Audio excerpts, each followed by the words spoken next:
Peace to the saints. Now we're talking about a conflict that has been actually going on for a long time. Sometimes the war's been cold, sometimes the war's been hot. We are talking about Israel versus Palestine. Some might say Israel versus Hamas, but it is in actual fact Israel versus Palestine. Would you mind closing that blind for me? And I think that it'll be quite neat to hear Tate versus Piers Morgan, not because either of them are particularly informed, but because you have a passionate opposition to the Israeli Zionist domination of the media and the public discourse. So inasmuch as that is the case, this will be one of the few times on a large platform you get to hear someone speak passionately, perhaps not in the most informed way, but passionately against what Israel has done. And what we have to understand is that what Israel has perpetrated is not in response to a single attack that has been categorized as terrorism. They're not responding to that. What Israel is executing is a plan that they've had for a long time, since the Balfour Declaration, whereby they've been attempting to remove the Palestinians from their land and take over the land, kind of similar to what happened in Australia when the Aborigines were removed largely from all of the parts of Australia that have arable land and access to water for shipping. And then you saw in North America where the European colonists came and removed the Native Americans. And so essentially that's what's occurring in Israel, except it's occurring before all of our eyes and being recorded on social media, such that we can't pretend as though we didn't know. And I would caution all of you to remember that where you give your dollar, where you spend your dollar matters. And we can't stand by and claim innocence. We recently saw that there was a video that has been removed from pretty much the internet. It's not a video, a document. And it was a document that was produced by one individual who was called a terrorist. I'm not going to name what the document is, but it was a letter to the American people, and it explained precisely why America suffers so many attacks. It's not because they're trying to steal our freedom. It's because the American government purports to be a democracy. If America is in fact a democracy, any evil that the American government goes out and does around the world, which is funded by the American citizens' tax dollar and allowed by the American democracy, whatever evil is done is thereby the responsibility of the American people. They consented to it and in fact funded it. And so it does make sense when people around the world who have inferior weapons, no army, and they have to do what they can to strike back at us such that we might wake up and prevent the evil from recurring. You know, it makes perfect sense when they, harm our civilians. I get it. I don't condone it on either side, but I get it. And so let's go ahead and take a look-see at this interview. This should be an engaging one. To those of you who are interested, you can send in any URL. You can send in information, news sources, timestamps, or anything you'd like us to take a look at. And I thank you to all of you who are members. You allow this movement to go on. You're not just talkers, you're not complainers, you're not babblers, but you are men of action, and I appreciate you all for that. And there was someone in the stream earlier who wrote, I don't have any money to super chat, but, and then writes a question. No, don't disrespect yourself and don't disrespect me and don't disrespect the other people who send in their $10 to ask their question. I don't like freeloaders. I don't like men who are not masculine. You're not learning. I'm trying to teach you. If you don't have $10 to super chat, that's fine. Just watch the stream, hit the like button and enjoy. Or better yet, and this is because I love you, cut off the stream and go on Indeed.com, apply for jobs, go on LinkedIn.com and apply for jobs, because it's not acceptable for a man to not have $1. That is not acceptable. And I would rather you work on yourself than watch me, because it's not beneficial to either of us, okay?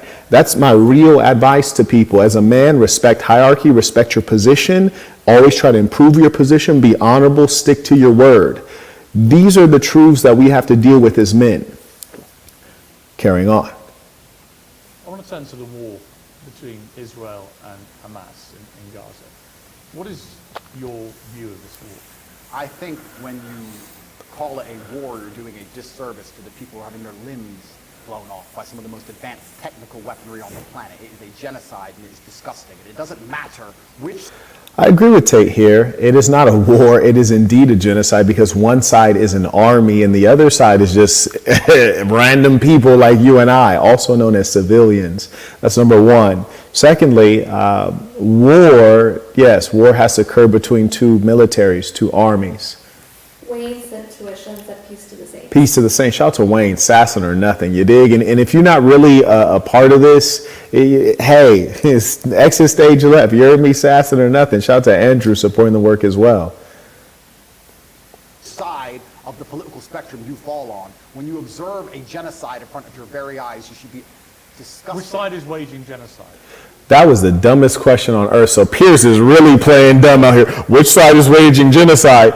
But the side that has billions of dollars, most of which comes from the American taxpayer, the side that has all of the weapons, the side that has dominated most of the land, that side, my boy, that's the side that's waging genocide. Stop playing dumb out here, bruh. Like, honestly, he should have just got up and socked Piers dead in his face on that one. And you know, here's the funnier thing that we all must consider. Why is it that Piers is just so concerned with the fact that Andrew Tate might have trafficked some slurs who were already slurs? That's strange, right?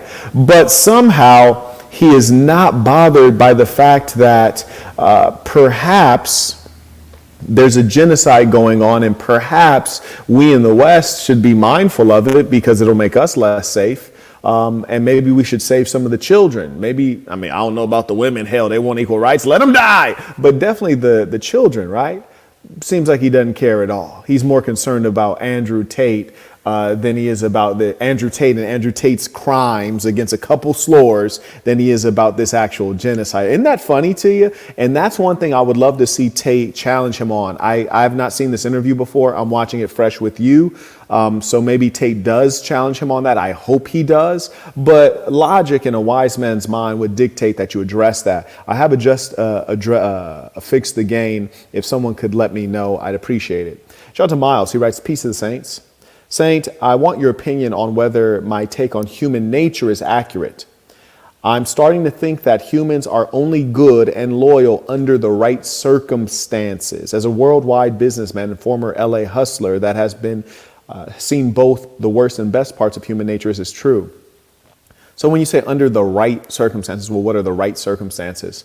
Certainly human beings are inclined to behave well, to be loyal, to be admirable, to display good characteristics when people are watching, or when there are consequences, or when their own personal interests are not at stake.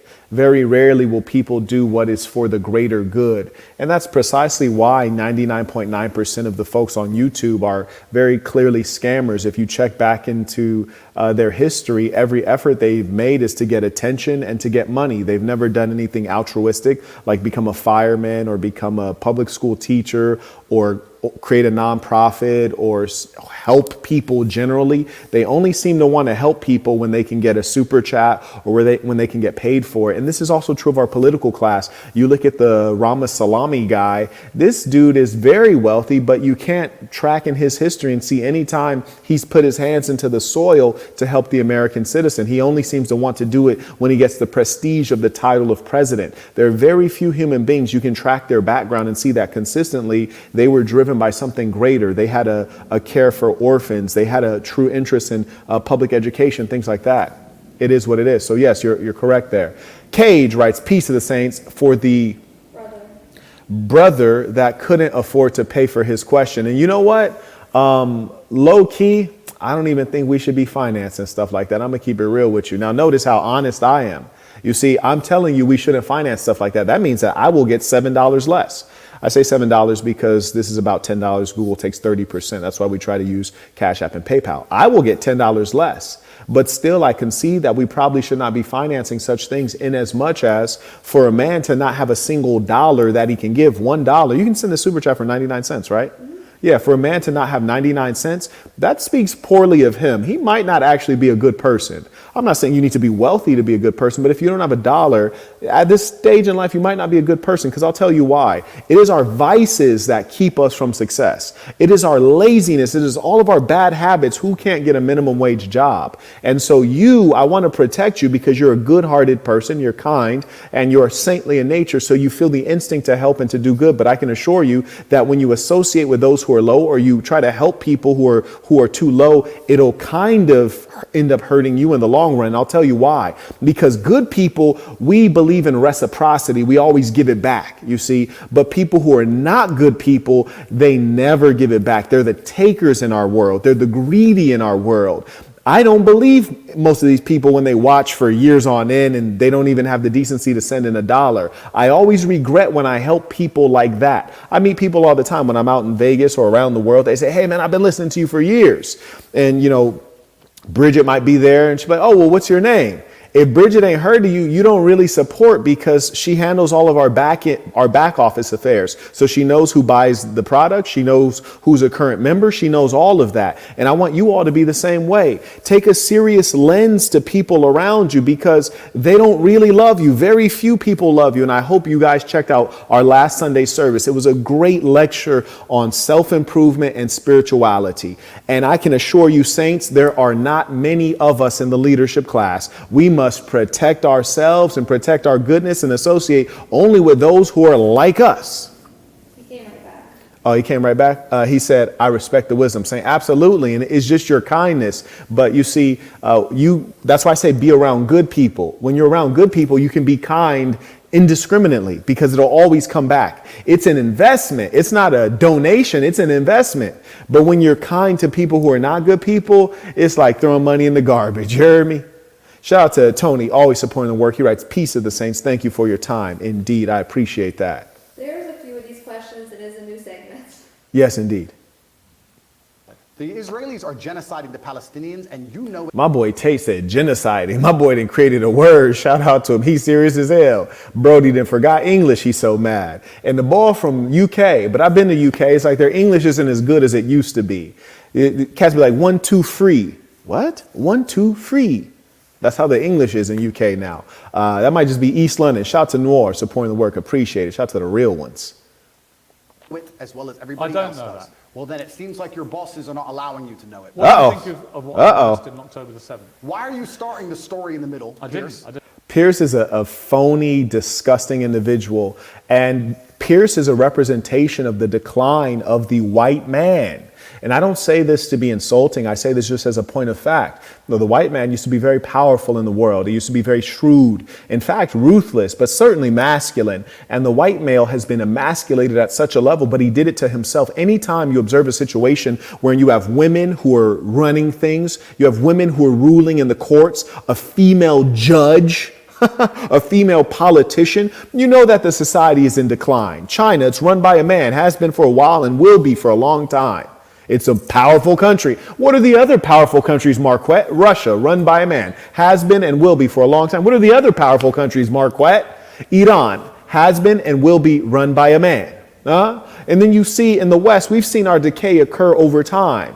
When you had Margaret Thatcher, Maggie, the Iron Woman. Imagine, how can you call her the Iron Woman? She couldn't even shoot a fade and win. You heard me? She couldn't walk down a dark alley and protect her own vagina. Come on now. That's not an Iron Woman.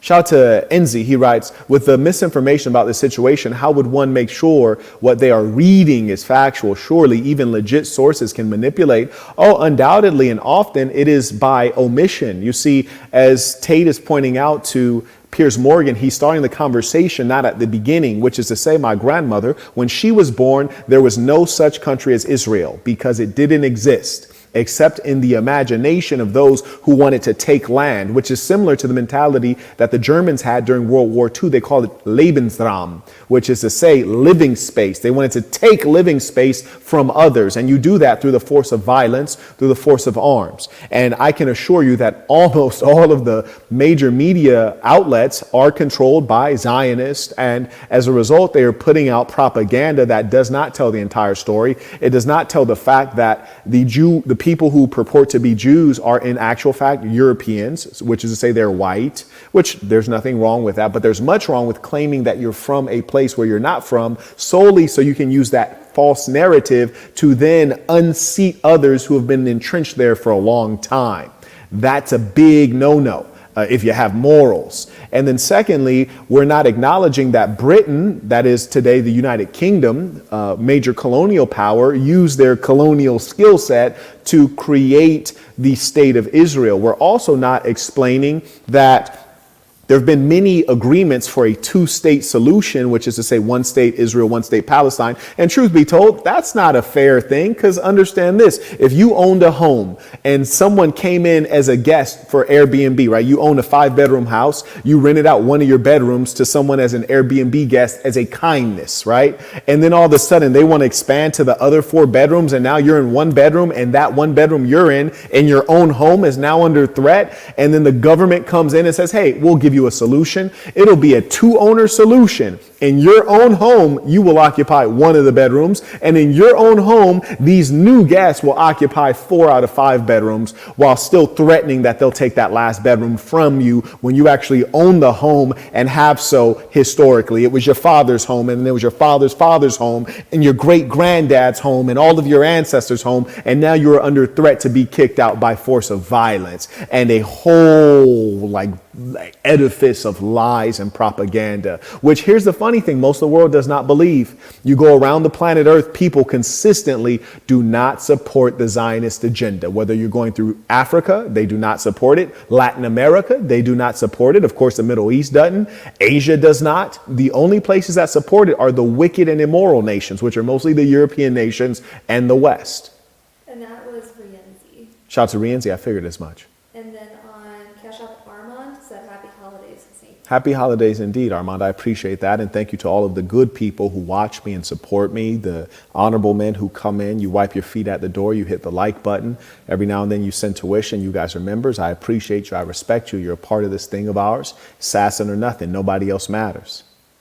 Just asked you about the wider war. I'm now asking you specifically about Hamas. I cannot professionally answer that question without talking about the context that led up to October 7th. Well, nothing, to my mind, justifies what happened on October the 7th. Nothing. So Piers is trying to frame the argument, and he's trying to limit it to one date in a long history of a people and of a nation. So it's very dishonest, and he's clearly trying to push forward an agenda as clear as day. But here's the funny thing. Usually we only push forward agendas when they relate to our specific self-interest. And so the question is, if Piers is not a Jew, right? And here's the funny thing. This is how you know the Jews are not really from the Middle East. They're not a Semitic people. They're white, because we don't know if Piers is a Jew. He could be a Jew. He also could just be a white man, right? And the Jewish collective, we've been warned about them historically from many different persons. I'm actually not talking about the Jewish people. What we're really talking about is those who are separatists. We're talking about those who are Jewish supremacists. We're talking about those who are Zionists. These are the people who are the troublemakers. You know, there's nothing wrong with being Jewish, and there's nothing wrong with wanting to practice a faith. In fact, there are many good Jewish people around the world. The Neturei Karta, there are many Hasidic Jews who don't even believe the state of Israel should exist. They protested consistently in New York, in Canada, and in Israel itself. So we don't want to paint them with a broad stroke. Justifies what happened before October the 7th, Piers. This is the exact point. So you're talking to a man, I don't know what answer you expect from me, because let's forget the fact I'm a Muslim. You're talking to a man who is fighting oppression to the best of his ability because he believes that the people in charge of the world are enslaving us all, to the point where I detriment my own life. I end up in a jail cell because I'm speaking against oppression. Then you're asking me what I would do if my family was blown to pieces? You're not in a jail. Hang on. You're asking me what I would do if another government came along and blew my family to pieces? You weren't put in a... Is it me, or does Piers look sick? Put some makeup on that ball. Like, goddamn. Listen, does he look whiter than a normal white person? He looks a bit ghostly, doesn't he? Yeah, Piers needs some makeup or something. He needs some makeup or do a reverse Michael Jackson. Jail cell because of any oppression. Absolutely I was. No, you weren't. Of course you I were was. put in jail cell. That's true. Piers got him. He's like, Tate. You went too far. Pull it back. Like if I was Tate's media guy off camera, I'd have been like, no. Like, bro, you were not in jail because of oppression. You're an actual pornographer. You're dealing in a dirty country like Romania, Moldova, Belarus, Georgia. Yeah, this is where it goes down. White slavery, sex trafficking. This is a hub. It is well known among everybody. And you were, in fact, dealing in pornography there. You're in dirty businesses. You're in gambling, which is not is against Islam. You're in pornography, which is against Islam, against manosphere, against red pill, against all that. So don't act like you're being oppressed. No, you are being held accountable for things you've actually done. I'm not saying you're guilty of any of the crimes these individual broads accused you of, but you are not in the situation that the Palestinians are in. In Palestine, you have good God-fearing Muslims or even Christians, hell, even Jews who have lived there for a long time, have not done anything wrong, have taken every effort to praise and be in the constant remembrance of God, and now they are having their homes turned into rubble. You are not in that situation, my dear boy. Come on, let's tell some truth here. Now he lying like Piers. Would you grab me that little... I would not have been accused clean of this off. monumentally successful in speaking the truth. Let me ask you again. It's a simple question. Some people can answer it straight away, including pro-Palestinians people I've had on my program. Many are very quick to say absolutely. Do you believe Hamas are a terror organization? And that's a very interesting question, but I think you're... See, here's the funny thing. You know, questions drive conversation, right? And so being that questions drive conversation, we should be asking ourselves, well, why is it that you're concerned with me defining Hamas as a terrorist organization? Well, why didn't you ask me, is Israel a terrorist organization? Why didn't you ask me that? Huh? Like, that's what I want to know. Like, why did you ask me, is Hamas a terrorist organization? Couldn't you just have as easily asked, is Israel a terrorist organization? And so what Tate needs to do right here is he needs to actually question the framing that Piers is putting forward. And then what would be even better, but only the big homie could do this, what would be even more impressive is if he questioned the motivation, which is to say, Piers, why are you so pro-Israel? Are you Jewish? Oh, no, you're not Jewish. Well, are you a Zionist? Why are you a Zionist? Like, why are you so pro-Israel? That's what we really need to question, is the fundamentals. Shout out to Jay supporting the work. Appreciate you.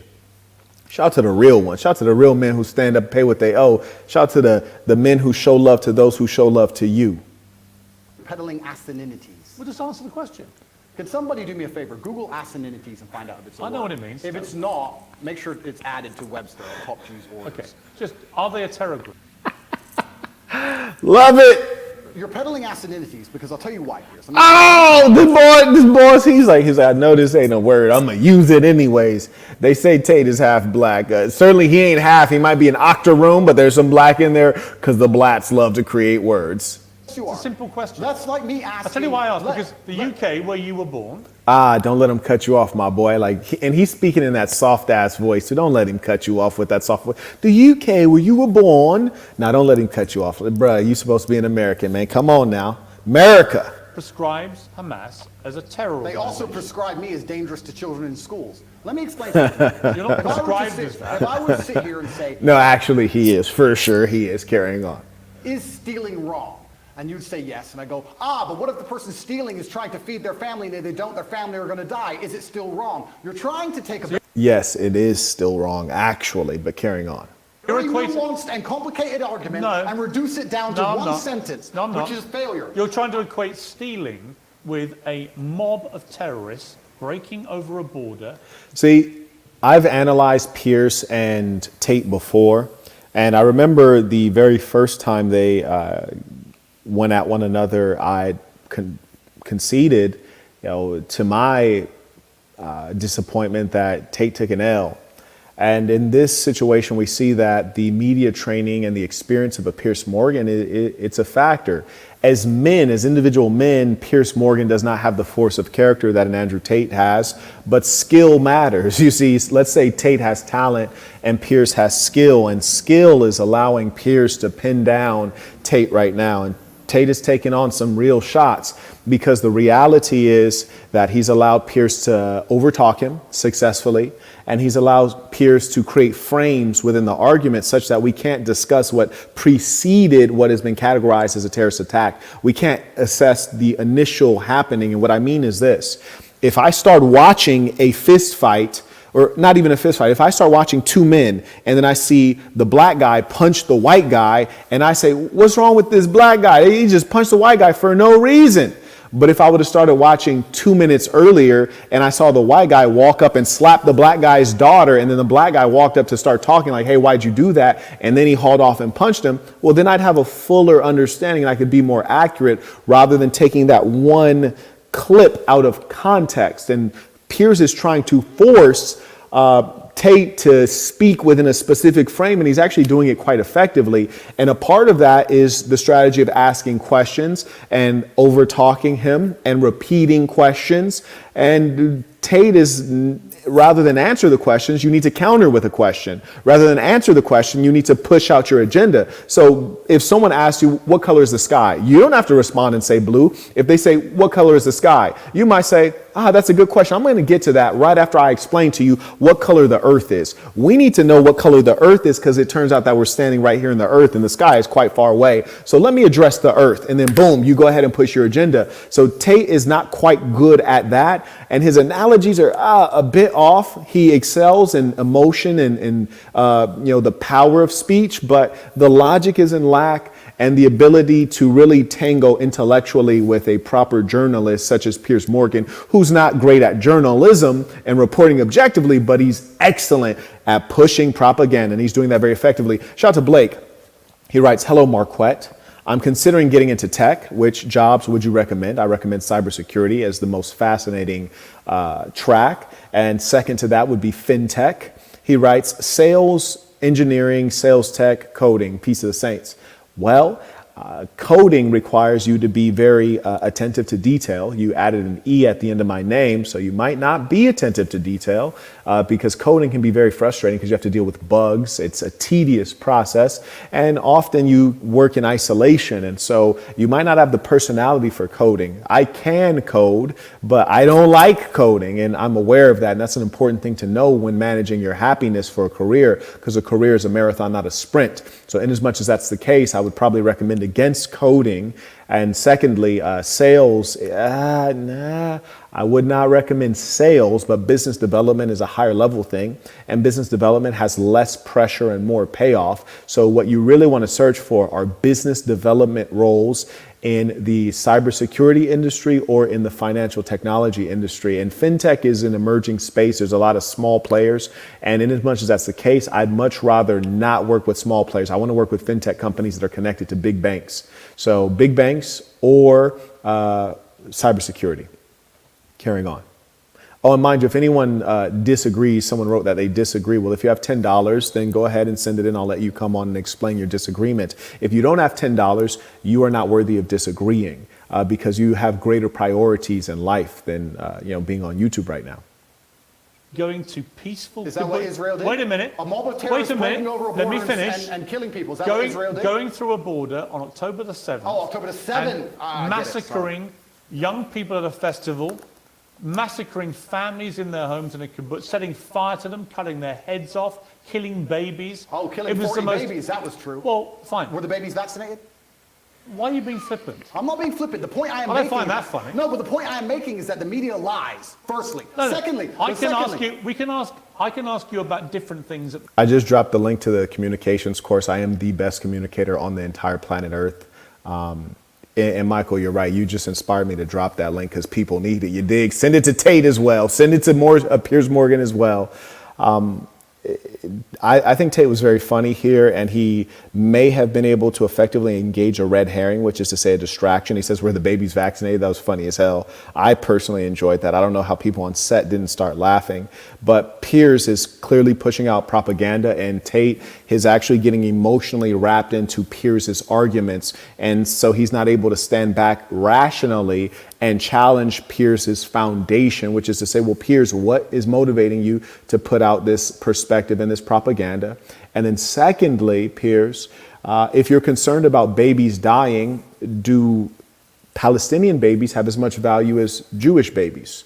and then make Piers answer that. And then once Piers answers that, of course, Piers is going to say, oh, of course they have the same value. It's a setup. Then you say, okay, well, that's curious because, you know, there are rabbis who have stated, and if you've ever read the Talmud or heard about it, they state that the fingernail of one Jew is worth more than all other non-Jews, including you and I. How do you feel about that, Piers? How do you feel about the Jewish supremacy, Piers? Then you really want to whittle away at his foundations for supporting these people who are no better than those Germans in the Third Reich. That's what he should be doing. At the same time, right? Sure. So I'm asking you, first of all, specifically, what is your reaction to what happened on October the 7th? Sure, I'll answer. See, L, major L. Sure, I'll answer. No, don't answer.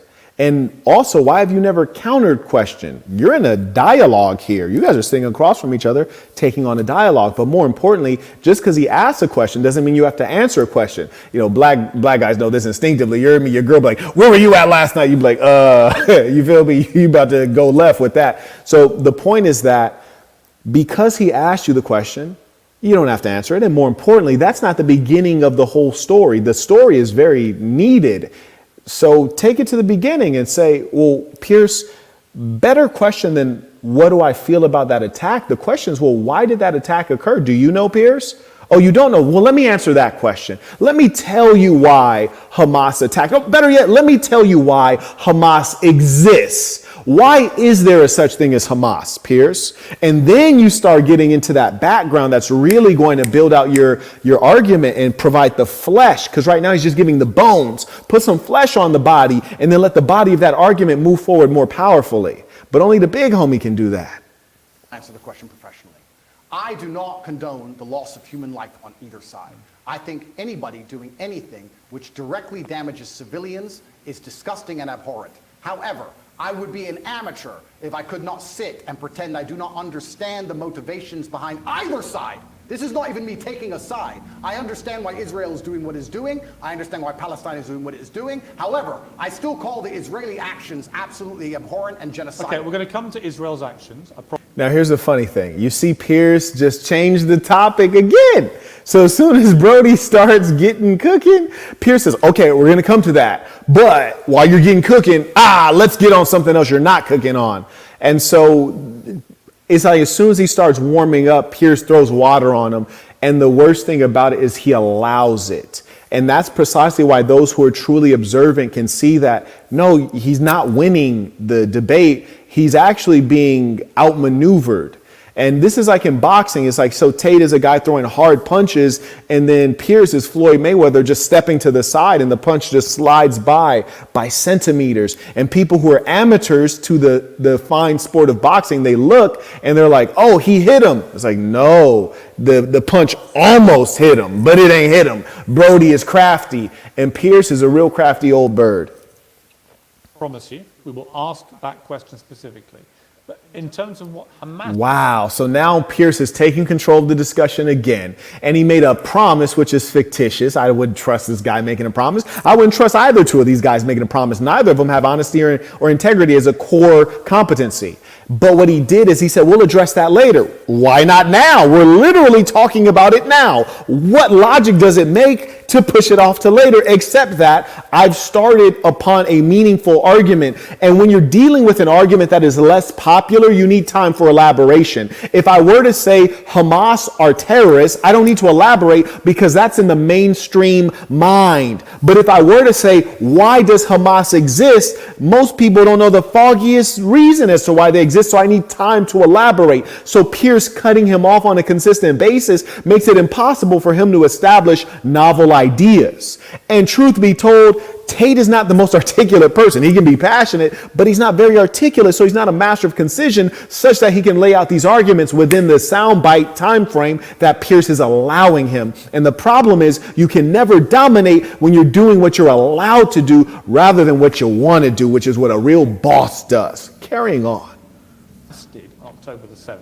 Do you accept that was an act of terrorism? It's an interesting question because once It's not really. It is. No, It's not really. I'm going to go ahead and take a pause for the cause because I'm cooking and ain't nobody cutting me off right now. If you guys want me to go ahead and carry on, we got 3:29 p.m. Pacific Standard Time at the current moment. If someone who has never sent it in before, will give you guys, we'll say we give them 10 minutes. For someone who's never supported the work, we'll give them 10 minutes to send it in. If not, we'll go ahead and cut it because I want to see someone new. To me, it's not about do I get supported? It's about, is everyone participating? It's about do people who are watching something make sure that they're not freeloaders? I truly believe in what I say. I try to live it out on a daily basis. And I want you all to be picking up what I'm putting down. You dig? So we got 10 minutes on the clock to see someone new who's never supported the work. It's 3:30 and we'll carry on. Or we'll end it by 3:40 if we don't see someone new. Very straightforward because question. you're the person who would have called Nelson Mandela. Oh, and the last thing I want you guys to know why I'm doing this. I really want you to understand Marquette Devon Burton's thinking.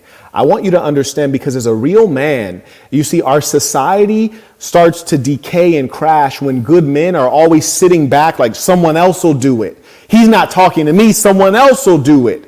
You know, this is a situation that occurred in New York City many years ago. There was a person being stabbed to death, and New York has large tenement buildings. So a bunch of people are looking at it, watching it like in horror. Oh my God, this guy's stabbing that woman to death. No one called the police. That's why she never got help. Why? Because every imbecile there was not masculine. Masculinity is of action. They were feminine. They were sitting there waiting for someone else to call the police, sitting there waiting for someone else to go down there and help, sitting there waiting for the government to show up. No one went down there to help. No one called the police. They were waiting for a hero to show, for Superman to show, for somebody else to do it. That's not the way the world works. Men take action. Let you not be fools. The government is not God. The government is just of men like you and I. So don't you ever let another man tell you what to do or control you if it's immoral. Don't you ever sit back being brain dead. So many of you guys talk about an NPC or people being robots or being clones.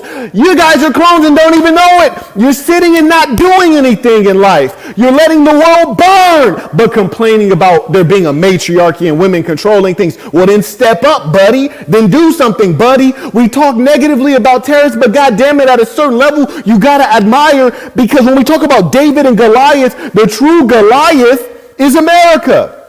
Biggest army in the world, most well-funded. The David is the terrorist. They're going up against the giant. It's an individual man who has said, I'm going to do something.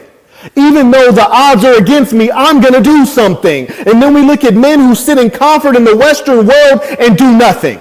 You get fleeced for alimony and do nothing. You get hit for child support and do nothing but babble and complain like hoes and broads, or go on the internet and listen to some doofus who's an ugly, short loser complain about how his divorce went, and the motherfucker been divorced for 10, 15, 20 years. And I'm looking at like, bro, you ain't got over that? You emotional as hell. You're an emotional being like a child, emotional like a woman. You're not a person of action. You babble, gossip, and complain like a broad, but you're the leader of men, but you're an alpha male, but you're a savage, but you're a beast. Stop it with the lies. You're deluded. When you listen to these red pill weirdos, you're deluded. When you look at yourself and think you're a beast or a savage and you can't do nothing, you're deluded. The reason you like listening to these losers is because they reflect the weakness in you. They reflect the weakness in you, my dear boy. There are very few who are strong. I challenge you all to be strong. I challenge you to be what you say you are, but very few of you actually are. Come on now. All this phoniness, man. Yeah, and you wonder, well, why does Marquette not associate with all these RP guys or all these manosphere guys? Because they pussy. I didn't even mean to say that. Y'all done got me turned up. That's why. Birds of a feather flock together. You hear me? I don't hang out with vaginas unless I'm poking them. Shout out to Alpha X, writes, New Saint Cook. Sir, yes, sir. Come on, man. I ain't never seen this many fake-ass alpha males in my life.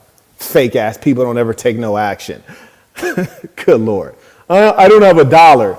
Bruh, you can't get a job at McDonald's? Being broke is disgusting. I ain't been broke since I was 12 years old, my boy. 12 years old, I started hustling, my boy. I don't want to hear that. I don't accept it. I don't approve of it. I condemn you. Shout out to Jonathan. He writes, Saint, yesterday you addressed the wrong chat. The one I wanted to be addressed was preceded by, okay, here it is if you'd like to acknowledge it. Absolutely, I would.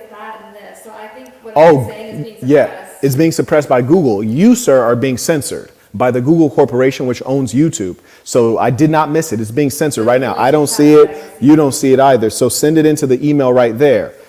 Just send it in and we'll go ahead and address that. He sent his cash up thing reposted. It's not in the chat. And I appreciate you supporting.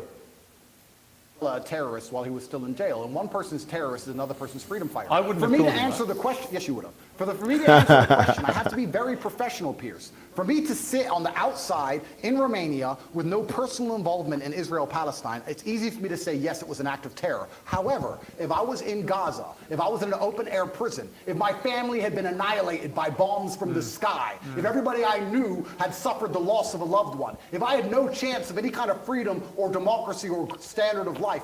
See, what we have to get into is language and definition. The definition is critically important, especially in law. When we talk about definition, when you say terrorist, well, you have to ask Piers, well, Piers, what do you mean by terrorist? Maybe they are terrorists. What is a terrorist? And once he describes precisely what a terrorist is, then you can take that definition and see if it applies, see if they meet the criteria. Because by definition of terrorists, we could describe America as terrorists. Certainly we could describe Israel as terrorists. We can describe some of these slurs as terrorists. Is it not terrorism? Is #MeToo not terrorism against men? Huh? Yeah, we can describe a lot of terrorism. So make him define what terrorism is. And make him define why it's okay to kill soldier to soldier. Are they not human beings? Make him define why it's okay to kill men, but not to kill women and children. Do males not matter?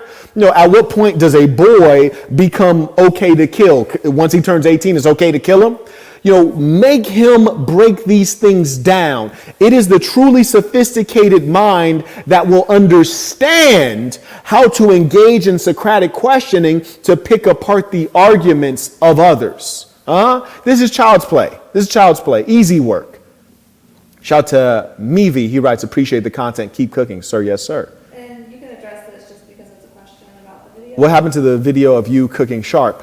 Any video that you see of mine that disappears from public view is for my members at patreon.com/the Saint in the Center, which is to say, show love to those who show love to you. So we always have that content for the members, the people who really support.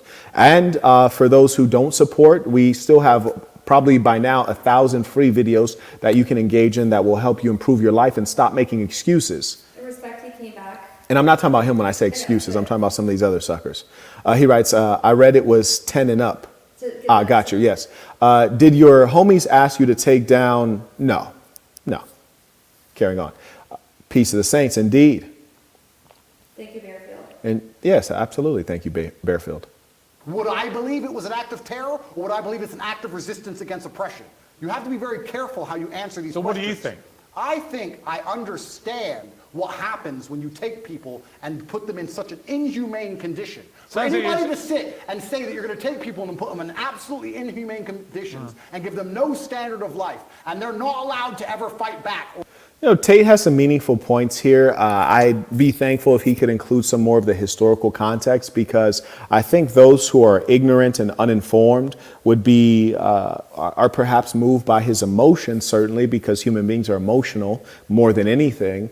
But also you would arm them better if you would give them some of the facts, which is, what year was Israel created? Okay, before it was created, who decided that it would be created? And when these people started to, immigrate illegally to Israel, or what today is Israel, but what was then Palestine, were there people already living there? What are settlements? What did you do with the people who already lived throughout that nation? How many Palestinians have been murdered in the creation of Israel? Some of these figures would paint a fuller picture that I think would be very moving to the viewing public. Shout out to Dennis. He writes, supporting the work. There's a 7-minute video of Tate doing intense sparring with boxers. Send in the link to the email address below. And before we wrap up, we'll take a look at that. I do love the fight game. So certainly we will do that as you've requested. This person writes, Mr. Marquette, am from a third world country. What's the relevance of that? There's no relevance to that. And I'll tell you why there's no relevance. You see, number one, I've been to many third world countries. Name one. I've probably been to the third world country that you're from, in fact. That's number one. In third world countries, you find billionaires, you find millionaires. The middle class is generally small, and then you find those who are in poverty, which you clearly are in mental poverty, if nothing else, because you're making excuses, and this is not what I teach. I understand that it is much harder to thrive in a third world country like, say, Somalia versus a developed country like Norway or the United States or Botswana. What I'm pointing out to you is that if you have a question, the minimum is $10. If you don't have $10, then don't complain that you can't ask your question. Deal with reality. As men, we must deal with reality. But let me alert you to something similar to you being in a third world country. I too was born into poverty. And I can assure you, if I was in your situation, doesn't matter which country you're in, I would have found a way to get out of poverty because I am that ruthless, okay? So I just want to encourage you, do what it takes. Because there is no country on earth where there is poverty uniformly, unless we're talking about a war zone like Yemen or Somalia in some ways is similar. But for the other 100 or 90 so countries, even the ones that are third world, there is a way to win. And what I'm encouraging you is don't waste time with this BS. I'm in a third world country. Great, fantastic. What's your plan? Don't waste time with excuses, and don't waste time drifting away from reality. If you don't have $10, fine. Don't send in a question. That's how we're moving here. But complaining, have you ever seen me teach you that? I never taught you that. Let me know this. Do you have your mother and father? I didn't have my mother and father. Did your father die of natural causes? My father didn't die of natural causes. Did your father spend 10 years in prison while you were a child and needed him? My father did. Was your mother on hard drugs? My mother was. Yeah, we all have things that happen to us that are challenging. It is the weakness in us that makes us dwell on that and turn that from a simple objective reality to an excuse or to a complaint. You don't see me complaining. Oh, I'm black. My mom was on drugs. I was born poor. I'm in a third world country. Listen, let me give you a lesson with love. Nobody cares. That's love. That's actual love. You see, because once you realize no one cares, then you can get to work. If you sit around thinking people give a fill in the blank beep, beep, beep about you, then you're going to be waiting on Superman. And let me tell you something. He's not showing up. Yeah, you're going to be sitting there for a long time, little buddy. And while you're sitting at that bus stop, you're sitting at the bus stop of life, waiting for Superman to come swoop you up. I'll be riding in that Ferrari. You dig? Yeah, I'll be riding in that Ferrari, the one that I earned. Because while you were sitting there waiting on Superman, I was getting to work hustling, carrying on. Okay, we have Lamar on Cash App says for the good game like always. In a real way. They can't hear me, so repeat his name and say. Shout to Lamar. But I can agree with you. Anyone who Well, wait does a that minute. is an amateur. I can agree with you that the plight of the Palestinians for many decades has been absolutely shameful. So what? And you know what? Let me just, the third world guy is killing me. Because it's like, bruh, I want you to understand. I don't have mercy or sympathy for anything or anyone. It's not because I'm a merciless person. It's not because I'm a harsh person. It's because I know that won't help you. I know that won't help you. That's why I don't have any mercy. Do I do a lot of philanthropic things behind the scenes? Absolutely. Things that are helpful. But me giving you kind words won't help you, especially if you're a man. Come on now. Okay, on Cash App we have Daryl said for the knowledge. In a real way. Shout to Daryl. And William saved everyone because he says first time tuition, thank you for your teaching. Shout out to William coming in with the first time tuition. Truly appreciate you. And shout out to all of those who are willing to do something new. Complaining for all of us is not something new. We've all complained before. Finding solutions, that's something new. Trying new things, that's something new. Did we think was going to happen, Piers? No, nothing justifies what happened on October the 7th. So what are they supposed to do? Nothing. So what are they supposed to do? That was an act of medieval barbaric terrorism. Nothing justifies it. Did they suffer And your acts attempt of to- medieval? your- Did they suffer your acts attempt to of try and medieval equivocate- Did they suffer acts of medieval barbaric terrorism before that date? Yes. And it's unfortunately an eye for an eye in this world. Tell me- I'm not condoning. Give me- I'm being a professional and answering Give to me you one why it example. happened. Give me one example of where Israel, without any provocation. Have you guys noticed that not one time has Tate had the basic instinct to question Piers, why are you so staunchly pro-Israel? That's number one. And then secondly, it would have been far more intelligent for Tate to ask this question. This is a question I often utilize to find out if someone is reasonable. What I would have said is this. I would have said, Piers, let's do a test to see if you're a reasonable person. Would you tell me 2 things that the Hamas has done right, or 2 things that are good about Hamas, and tell me 2 things that are bad about Israel that Israel has done wrong?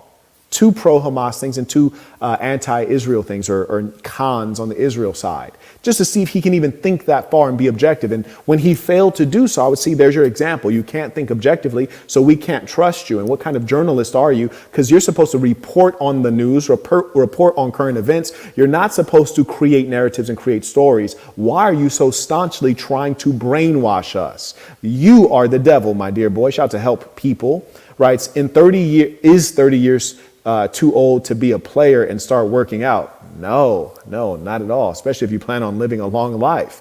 Let's get to work. Dennis sent the link for the Tate boxing. Okay, fantastic. Hold on to that. We'll catch that before we wrap up. And also remember, I mean, Floyd was still beating the snot out of people at 40 years old, right? A specific question. Went into Gaza and massacred 1,500 innocent people, cutting their heads off, taping and boasting about what they'd done back to their families in Israel, kidnapping Holocaust. That's when I would have stopped them right there and said, number 1, the difference is when Israel does their dirt, we never see it because the media blacks it out. That's number 1. And number 2, Israel's been doing their dirt for half a century. Yes, their terrorism has gone on for such a long time. And number 3, you mentioned the Holocaust. The Holocaust occurred in Europe. We're talking about Palestine, so that's irrelevant. Why are you even bringing up the Holocaust, except that you're trying to pull on heartstrings? You're talking about something that's irrelevant. That's like me being a black person bringing up slavery as though you yourself were a slave master, or me myself was an enslaved African, and neither of those things are true. So why don't you be a reasonable person and talk about what is today? Trey on Cash App said, thanks for the consistent value, ad-free, peace to the saints. Peace to the saints. Shout out to Trey. I appreciate that compliment via Cash App. Thank you. We have Johnny came in as well. Shout out to Johnny supporting via Cash App.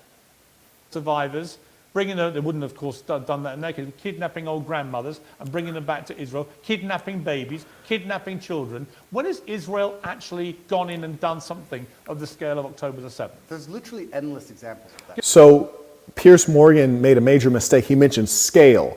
He asked, when has Israel done something on the scale of the terrorist attack by Hamas? I would say, oh, scale, I like that. Scale is something I know well. Well, as a businessman, we're always talking about scalability. Scale, size. Well, let us talk about scale and size. What is the population of Israel? Or forget population. What is the funding of Israel's military? Huh? What is the weaponry of their military? And then what is the weaponry of Palestine? Do they even have a military? Okay, let's talk about scale. How many persons died on the Israeli side in the last 3 months? 1,500? Okay, let's talk about scale. How many persons died on the Palestinian side in the last three months? 20,000? Oh, seems disproportionate. So why don't you call your beasts, call your monsters back? Why don't you tell those beastly Zionists to stop attacking people? If scale is a consideration, perhaps things should be more equitable. You believe in equality, don't you, Piers?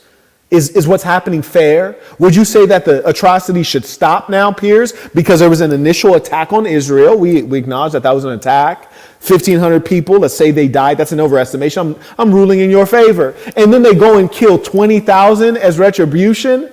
Is that right? Piers, is the scale of that brutality right? Should they stop now? Piers Morgan, I challenge you right now to tell me, should Israel stop the war right now? Yes or no?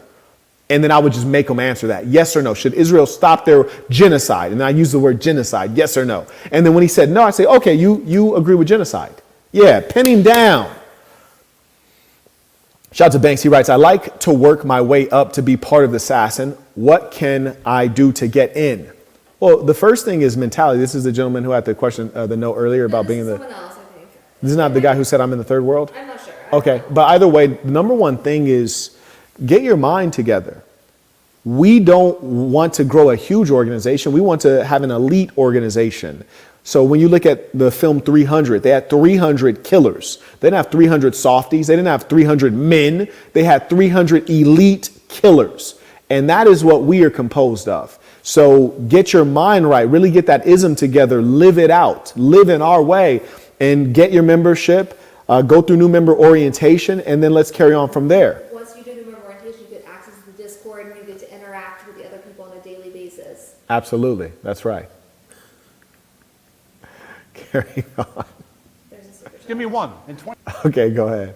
They can hear me. Shout out to Jay. He writes, keep telling it like it is, Saint. I haven't heard anyone say it better. Peace of the saints. Indeed, and you won't.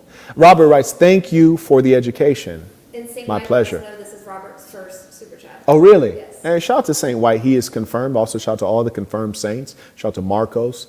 Shout out to Nick. Shout out to the real ones. You dig?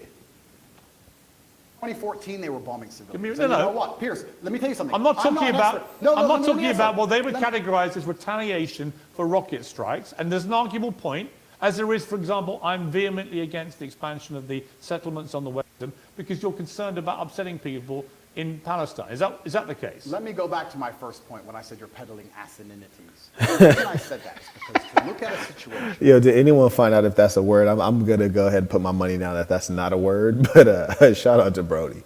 No matter how heinous, and to ignore all of the context and pretend that you do not understand why said situation happened Nothing is justifies asinine. terrorism on that scale. Nothing. Is asinine. No, it's not. It is, because it's not about justification. Let me Piers. tell you why. Piers, it's not about justification. Let me tell you. No, it's no. about understanding the realities of the world. Let me tell you the reality of the world. Hamas came to power in 2005. Hamas's initial founding charter made it clear that they are for the eradication of Israel. Is that reasonable, though?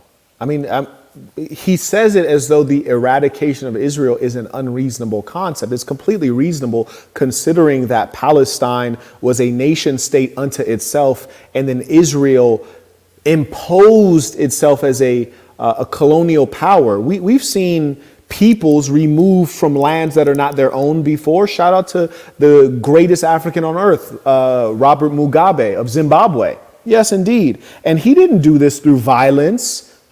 But he said that this land should be returned to those whose blood goes back into this soil, which is fair. It would not be reasonable if the Nigerians would all leave Nigeria and go to Germany and take over Germany and start calling it New Nigeria. That would not be right. We would have to remove the Nigerians and leave Germany to the Germans. That would be reasonable.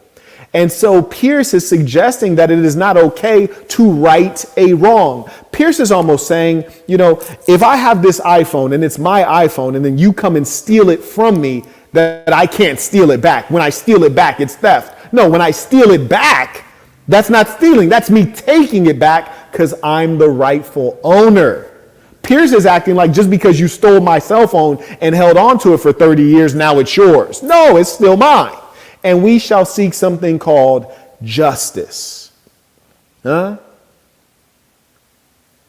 on October the 7th, they proved what This boy got an agenda. He done said October the 7th 30 times. Do you know why he said October the 7th so many times? I will tell you why he said October the 7th so many times. He said it because they're trying to turn October the 7th into, wait for it, 9/11. The reason Piers Morgan is repeating October the 7th is to make it a date that is lasting in the memory and becomes infamous, such that they can create a propaganda campaign, the likes of which created the 9/11 concept that allowed America to send its killers, its mercenaries around the world to do evil. And I shouldn't even say it's killers. What are they really sending? Poor blacks and Latinos around the world to sacrifice their lives. Oh yeah, and don't forget about the poor whites. We always forget about the poor whites. Yeah, send them around the world to be blown to pieces and to come back with missing limbs and come back as patriots and veterans that the American government itself does not even support financially.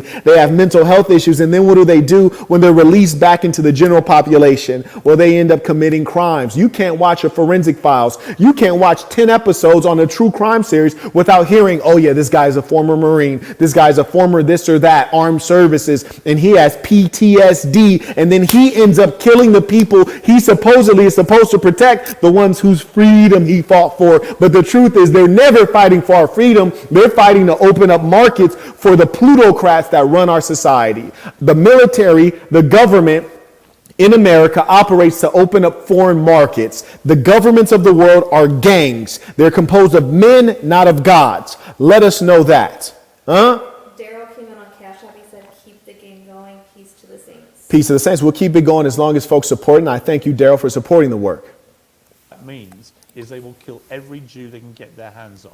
They are an ecstasy. No, you fool. They're not there to kill Jews. They're not even there to kill Zionists. I can assure you, see, he took something off of the table.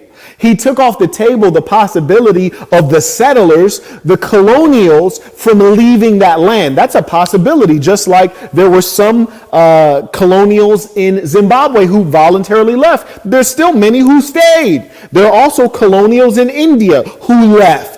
They're colonials from around the world, the European conquerors who left the lands once the native population rose up and said, we desire self-determination. So let us not forget that the Zionists who are in Israel, they can go back where they came from. They can go back to where they came from, which is where? A place called Europe, because they're Europeans. They're white Europeans. Might not be the best looking Europeans, but indeed they are Europeans. And they can go back where they came from.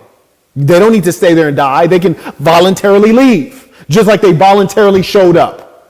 Don't take that off the table and don't create lies. And Tate, I don't know if he has the knowledge to contend with that point, but most people just don't have the oratory skills, the debate tactics, and all the rest of it, the media training. And so that's why we see that this is a close debate when really it should be an obliteration, because the position that Tate is taking is morally superior, logically superior, and history will absolve them. That position, yeah, history will absolve them. Caught up? Mm-hmm. Oh, no, there's more. Sorry. There you go. May I acknowledge? DJ Berserk writes, Peace of the Saints. Just wanted to show love. I appreciate that. Shout out to the real men. Shout out to Paul, always supporting the work. Writes, Peace to the Saints. And Mr. Tabbitt came in. He said, Peace to the Saints on the bow. Shout out to Mr. Tabbitt. This individual writes, too many red pills for low IQ people. There are no red pills here. Red pill is nonsense. We don't believe in intoxicants. We don't take pills, in fact, of any kind. So this is no pill, not red pill. Those people are fools. Potential threat to people in Israel and to Jewish people. And that is, I'm afraid, the purest personification of a terror group. I also think by doing what they did, as they have done since 2005, they won't represent. You'll notice something else. It is not proper to cut one off in a conversation, dialogue, debate. However, if your enemy is deploying dirty tactics, you would be a fool not to deploy them in return. Because the point at which your enemy starts cheating, they have taken an unfair advantage. If you do not match them, then you will suffer. I say that to point out consistently, Andrew Tate is cut off by Piers Morgan. Piers Morgan is using the dirty tactic of interrupting and cutting off. Conversely, Andrew Tate is not cutting off, is not interrupting. He's sitting there like a submissive woman. It is not submissive to listen to someone, but in the context in which you're going at someone directly who's aggressive and not playing fair, if you play fair, you're a fool. And he's being foolish right now. He's catching an L. Innocent Palestinian people in Gaza. Who are suffering now. They knew, yes, but Hamas knew when they did what they did that Israel would respond the way they did, and thousands. See, now he's speculating. In the court of law, you would say conjecture. He's speculating. No, you do not know what Hamas was thinking. And I don't even think that you can project, like you can get your mind inside of the mind of those men who are in Hamas. Those are greater men than you are. Those are men who are going up against the might of the Israeli military, the U.S. military, the U.S. tax dollar. Yeah, they're going up against a lot. You are nothing like them. You cannot even imagine. You've never lived in a war zone. You've never had your land taken. You can't imagine. Do not speculate on the circumstances that they were in or they're thinking. You can't imagine. You're a coward. You're a liar. You're a man without religion. You're a colonial. You can't imagine. He should have interrupted him because there was too much nonsense and lies at that moment. Joshua came in on Cash App. Shout out to Joshua supporting. Is that Mr. Malave? Yes. Shout out to the real ones, you dig? Shout out to the loyal ones. Thousands of innocent Palestinians would get killed. They knew that, and they still did it. So my question for you is, why can't... You can flip that same argument. You can say that the Israelis knew when they created a fake country out of nowhere that they'd have to kill people to do it, and they still did it. Come on, this is child's play. You, which is my position on this, is very straightforward. No, your position is not straightforward, and you in fact should not have a position because you're a journalist. You should be reporting on current events. You should be reporting on happenings, not giving your perspective. Dimwit, who are you to have a a perspective on this. Are you Jewish? Are you a Zionist? Are you Israeli? Are you in Hamas? Who are you are you a statesman? Who are you? Are you an Arab? Who are you to have a position like you have?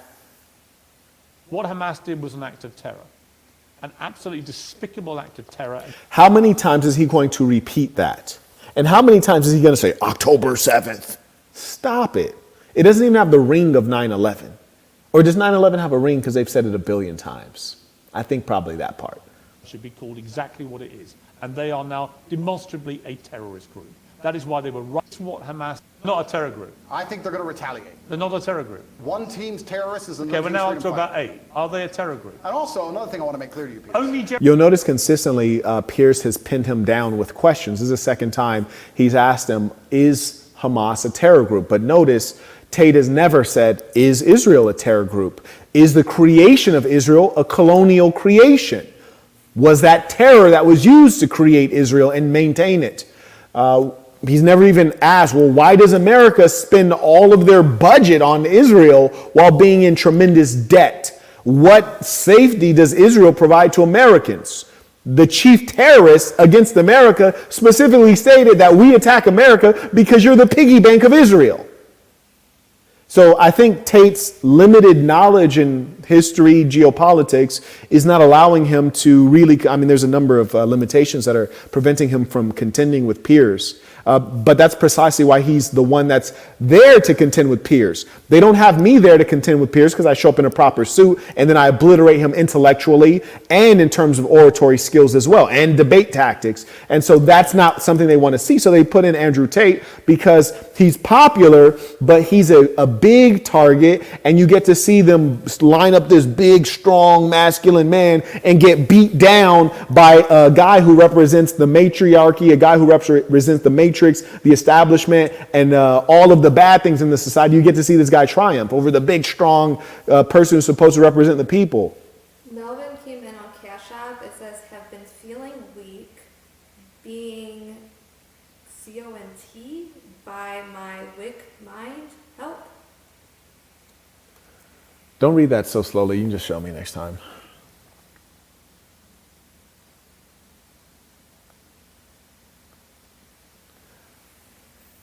I think the best thing you can do, Melvin, is number one, start with exercise, and number two, take out some time to fellowship with some saints.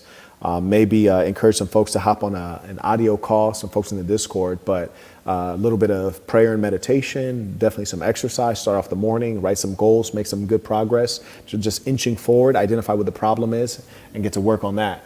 And I thank you for your continuing support. I know you're one of the loyal ones. Shout out to Ramsey. He writes tuition, and it appears even the uneducated can tell there's something terribly wrong with what's happening. You ain't lying. That's a good point that Ramsey says. Jeremy Corbyn has done this. Done what? Refused to answer the...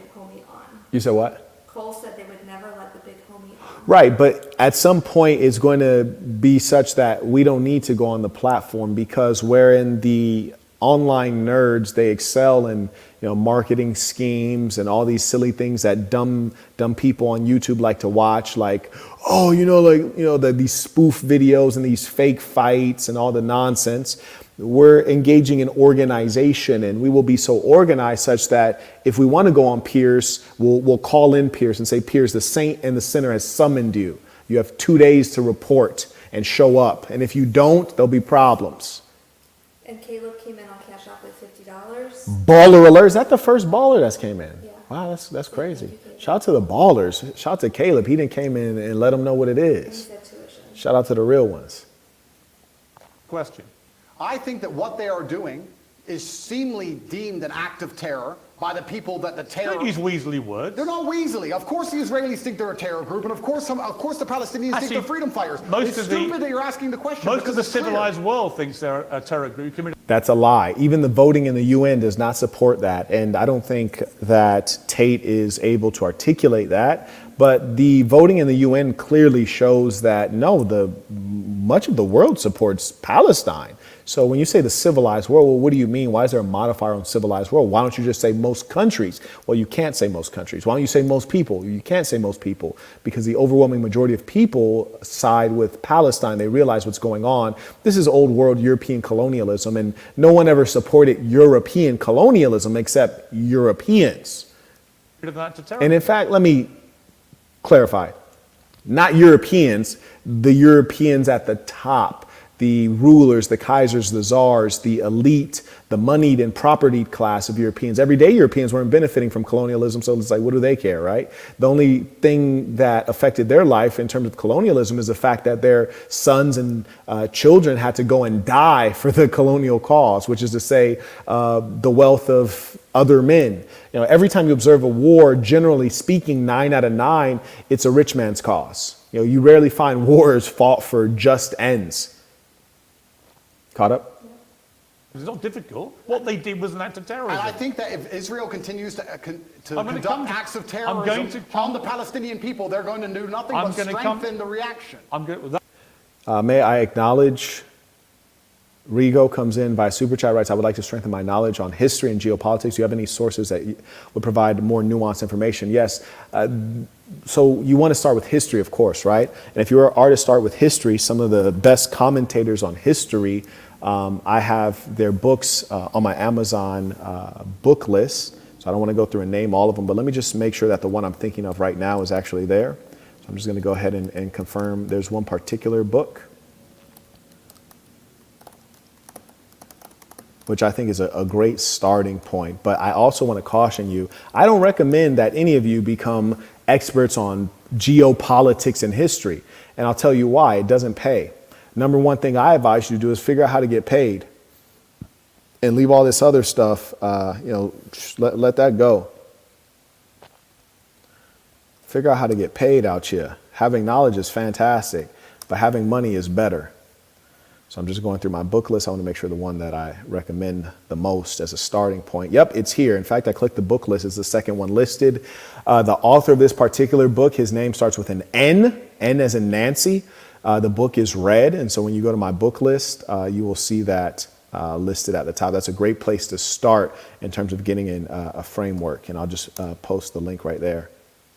And there's no need for anyone to guess what the name is. I just posted the link.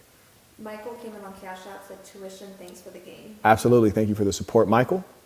That's a different conversation I'm about to have with you about Israel's response. But before I get there, one more time. No, this is the second time Piers did this to it. He started talking about something. Piers said, we'll talk about that later, which is Piers completely controlling the agenda and controlling when we do things. It's utter domination. And not one time does Tate object to this. And so someone please send him my communications course. He definitely needs it. Is Hamas a terror group? Wow, the fifth time. His man keeps asking the exact same question. He already answered the question. Retaliation. No, because I have to, there's people who are, first things I want to say, Piers. If you don't mind me saying, I think it's spineless. Sure. I do. That's fine. You sound like Jeremy Corbyn. Well, that is an insult. Did you see my interview with him? No. Right. Talk about missing limbs. We're going to talk about that when we talk about what Israel has done. But when we get there, it'll be in the context of you not admitting that was an act of terror. Well, let me answer the question for the final time. I am a realist. The funny thing is, I'm just imagining all of the Zionists gathering, all of the dumb whites, because like the whites aren't smart anymore. The whites used to be very intelligent. They used to have pride in themselves.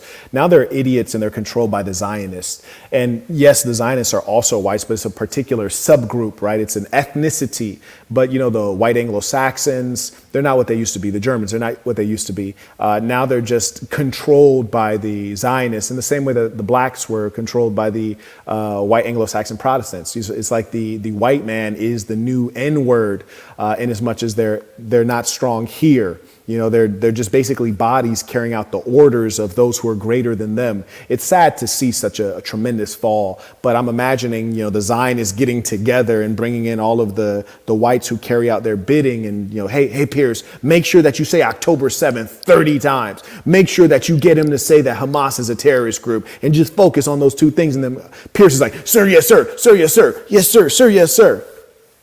Sad. Baller alert. Shout out to Rigo. He writes, I'm decently paid.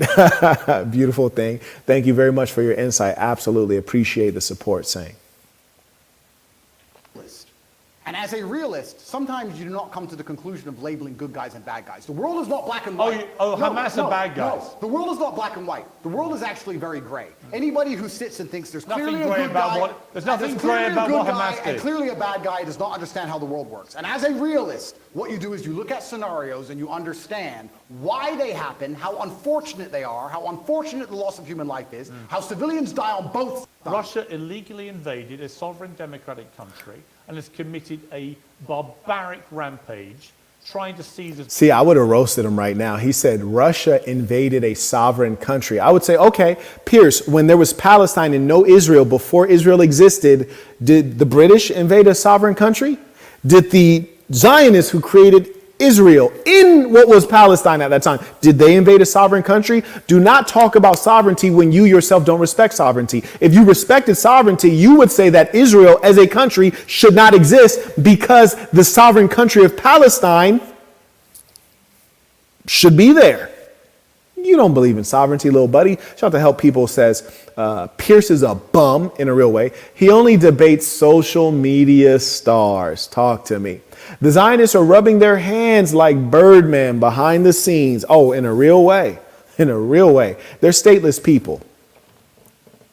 When I say stateless, the Zionists, you find Zionists in America, Zionists in the United Kingdom, throughout Europe. You find Zionists in Mexico. You find Zionists all over the planet Earth trying to control the affairs. And they are. as much of Ukraine as it can, bombing maternity hospitals, Let me ask you a killing question. innocent women Let me and ask you a children. question. Right? Don't even try and have some kind of No, this is genuine equivocation question. of this. I will. A Hamas rocket, a tiny Hamas rocket that can make a pothole in the road, and then they get hit back with cruise missiles. Let me ask you a question. Ukraine sent a drone and it hit the Kremlin. A drone attack. It did nothing. It damaged some shingles. If Russia decided to then respond with a missile attack on a hospital and annihilate 800 people, It has been. do you think that would be allowed? That's exactly what it has been. Would you advocate for that? Have you seen? Would you support that Have reaction? you seen the state of Mariupol, which you- they leveled to the ground? The Ukrainians did level it. The You're Russians, correct. no, the Russians. did. 2014. The Get with Russians the program. leveled Mariupol. And my question to you is, Yes. Jonathan writes, finish Boss University, looking to contact manufacturers. Any tips or video references for conversation and negotiating with them? When to not negotiate. Do we speak on that in conference 2 footage? In terms of pricing strategy? Yeah. Yeah, check out conference 2 footage. If you, for some reason, don't find that in there, resend that to me. I'll make a video specifically for you. If there's nothing in conference 2 footage about negotiating with manufacturers or getting the price that you want, I can make a video about that. It's fairly short and straightforward, the strategy that I use. would you advocate those reactions? Let me ask you another question, Piers. No, This is a genuine okay. question. Let me ask you a question, because I want to understand your point It's of view. actually my interview of you. Yeah, So but you tried to understand mine. I just want to understand your point of view. Now, here we go. This is the first time that Tate has flipped it and asked Piers a question. This is what I've been calling for the entire time. He's about 33% into the interview. He's finally doing it, so shout out to him. Let's see if he asks a good question. Jeffrey came in on Cash App, said peace to the saints, showing support for the movement. In a real way, shout out to Jeffrey. And we're the only ones moving. We're the only ones with a movement. Everyone else is just complainers. They're high-tech complainers. They get on a technical platform and use their influence on social media to whine like a broad. If I believed, or if Israel believed, that one of the people in your house was a terrorist and decided to destroy your entire house and kill your entire family, would you sit and say, That's what they're doing. Maybe there was a terrorist inside, I accept that? Or would you be enraged? Genuine question. I don't think you can take an individual person. Oh, wow. Well, it's a bunch of individual people in Gaza. So the funny thing is, number one, buddy, he's not asking you for an individual person's perspective. He's giving you a metaphor. And Piers is refusing to answer. And this is what I've been recommending to Tate is don't answer his questions. You know, push your agenda. And Piers is well trained. He's refusing to answer. Literally not answering the question that was just asked to him. Yeah, They're sure. people, individuals with All right, thoughts and let's come- dreams and aspirations Fine. which are being annihilated. 15-year-old girls without legs because Fine. of cruise missiles. Let's come to they are that. individual people. Let's They're come- not cattle, Piers. Let's come to They're that. people. Right, and so were the people in Israel on October the 7th. Oh, God. And now he's back to Israel and he says what? October the 7th. He's trying to 9/11 it. Remember who said this first. Marquette Devon Burton says they're putting out a propaganda campaign. They're trying to turn October 7th into 9/11. I said it first. Which is my exact point. But not heinous enough to reach your bar of terrorism. It's not about reaching bar of terrorism. It's understanding why things happen. By not saying it, you've made your position clear, just as Jeremy Corbyn did. And to pretend you're any different is ridiculous. Let's move on to Israel's response. I don't know who Jeremy Corbyn is, but whoever it is, I'm presuming he's a bad fellow. And what Piers is attempting to do is to basically say, like, oh, you're like this guy. You're like that guy that used to wear the swastikas. And that's a strategy for mudslinging is what he's doing. And what you should do is when your enemy mudslings at you, they mudsling an ounce, you mudsling back a pound. And when he calls you, he says, oh, you're Jeremy Corbyn. Then you got to get back at him and say, well, Piers, who are you? Who do you work for? Do you work for Bibi Netanyahu? Who do you work for, Piers? And then I'd say, Piers Morgan, you're like fill in the blank with some like despicable, dishonest journalist. Because there are legitimate questions about this. Hamas embeds itself, 35, 40,000 terrorists in my estimation. You can call them whatever you like. That's ridiculous. There's no way there's 30 to 45,000 active members of Hamas that are engaging in terrorism. Those are huge numbers. You rarely find a human population that's willing to engage in actual violence when they are the underdog. It's easy to sign up for the American military because most of the times you're not going to get deployed. You're going to get well compensated financially during and after. And half of the good portion of these people go out on disability when they don't have real injuries. They fake them. I personally know like 8 people. It's easy to be in the American military because our military is vast, well-armed, well-equipped, well-funded. You don't have 30 to 40,000 persons who are active cells in Hamas. This is completely ludicrous. If that were the case, terrorism would be happening throughout the planet Earth. We'd all be victim and living in tremendous fear. These are isolated incidents because Hamas is very small and the intelligence community is aware of this. And they're embedded amongst the civilian population, predominantly in northern Gaza. We know from intelligence over the last 20 years, which you won't believe because the Matrix has made it all up. Correct. We know from intelligence that... He said intelligence for the last 20 years. That's amazing. But you know all about this. And the intelligence from the last 20 years is so good that they anticipated the attack on October 7th. The intelligence is so good. Why didn't they know about the attack? See, the things that Piers Morgan is speaking of, point by point, you can pick it apart. He's almost said nothing reasonable the whole time. Historically, Hamas likes to embed itself, particularly around things like schools and hospitals and mosques, because that makes it more difficult if the Israelis attack. Yeah. Now, Israel has killed nearly 12,000 people. Now, that's funny that he says that because that's not true. I Googled a while ago, and it had already exceeded that number. I'm curious as to what the public sources say. How many Palestinians have died? That's all I typed in right now. Ooh, more than what Piers said have died. That's number one. And then secondly, it reads 2/3 of them women and minors. So I would ask Piers, I'd say Piers, number one, you've underestimated. And then secondly, if 2/3 of the persons who have died in Palestine are females and children, do you believe that these are the terrorists? The females and the children are the terrorists, Piers? I pin them down on that. Its response, right? There are many people around the world demanding a ceasefire who think that is a ridiculously disproportionate response to what happened. Well, it was genocide. They would want to kill everyone in Palestine. They don't. Stop it, Piers. Whereas Hamas do want to kill. Thank you. That's correct, Andrew. They want to drive them all out. In fact, they have specifically stated that you need to leave Gaza or else because we're going to aerially bombard it. They've dropped leaflets and played loud music, and they've cut off the water, the electricity, the entrance of medicines, all of the basic resources for human life to force people out of there. They're going to bomb it, and then they're going to take over the land like they've done with the whole of that area. They're effectively increasing the size of Israel and reducing the size of Palestine to nothing. Kill every Jew. That is actually what genocide is. You know what's actually interesting? Because you've spoken about this subject of people more. How comical is it? He's talking about they say they're going to kill every Jew. Well, let's not talk about what is said. Let's talk about what is happening. What is happening is that more Arabs, more Palestinians precisely, are being killed. More Palestinians are being killed. So why even speak of what is said? Let's speak of what is real. And if you want to talk about the real genocide, that is occurring on the Palestinian side. And why have you no mercy? You want to name all these random people that you want to liken me to, but who are you like when you have no mercy for the death of women and children? I would have messed around and had to just call this ball Hitler, because that's what he is. Or who actually understand the conflict better than I do. Mohammed Hijab understands it better, Low-Key understands it better. I'm talking from a very general humanistic perspective, because I don't understand the absolute intricacies like they do. Do you know what genocide? Well, number one, you don't need to understand the intricacies, and I agree, those persons that you named are better versed in this subject. Mean? Of course I do. Right. Genocide means you want to eradicate an entire people based on... Yeah, that's precisely what the Israelis have been doing. What are you doing, Piers? Like, this boy, Piers is a lapdog of the Zionists. Sagittal said peace to the saints, Marquette. Shout out to Sagittal, peace to the saints. And if it is, and you believe as I do, a mass has to be got rid of, how do you do that? If you don't do it the way Israel is doing it, how do you... Let me answer this as a professional.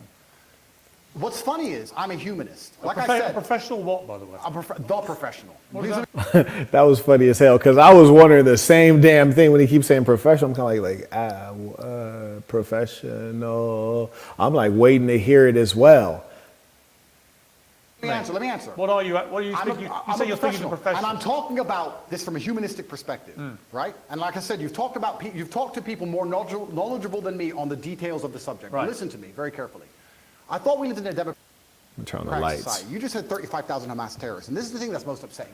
This would genuinely upset me. Israel intelligence will say a guy's a Hamas terrorist. Has that guy gone to a court of law? Has there been a democratic process? May I acknowledge Sam? He writes, peace of the saints. What do you think of leftists pushing free Palestine? It automatically made me suspicious of the movement. However, I have to be rational because Israel has been committing moral acts, or do you mean immoral acts? Number one, the truth is the truth, as Winston Churchill states. It's incontrovertible. Malice may attack it, ignorance may deride it, but in the end, there it is. So whether it's a blue-haired booty bandit, liberal, or a conservative, whoever speaks the truth is speaking the truth. Certainly, we must question the source and question motivation. But I don't think much of the fact that the leftists say free Palestine. It really doesn't matter to me. And one thing we should all know, if we've studied war, if we've studied The Prince by Niccolo Machiavelli, which I don't even recommend you read it because most won't understand it. I did a full breakdown of it for my members. I think it's like 4 or 5 different videos. It's like an episodes. I go through, there's even written notes. And the enemy of your enemy is your friend, at least in that one battle, right? And so if the leftists are saying free Palestine, fantastic, free Palestine. And when you represent, or when you support Palestine, you're supporting a force for morality and patriarchy and faith. When you support Israel, you support filth, decadence, and immorality. Israel has invested money in making a marketing campaign to represent Israel and Jerusalem in particular as an LGBTQ-friendly place. So how is it that you're the home of the Jews who are only known by a religious name? So you're the home of God's chosen people, the religious people, but you promote LGBTQ and decadence and much else that is filthy. And so we know for sure that these people are immoral and cannot be trusted, and their way of thinking should not be allowed to spread. And certainly the media and the film industry and much else is controlled by the Zionists. And we see that when you have immorality being spread throughout the world, it's coming from Netflix and the films and the news. And we know who controls these things. So clearly there's something wicked that they're doing here on the planet Earth. There's just no doubt about it.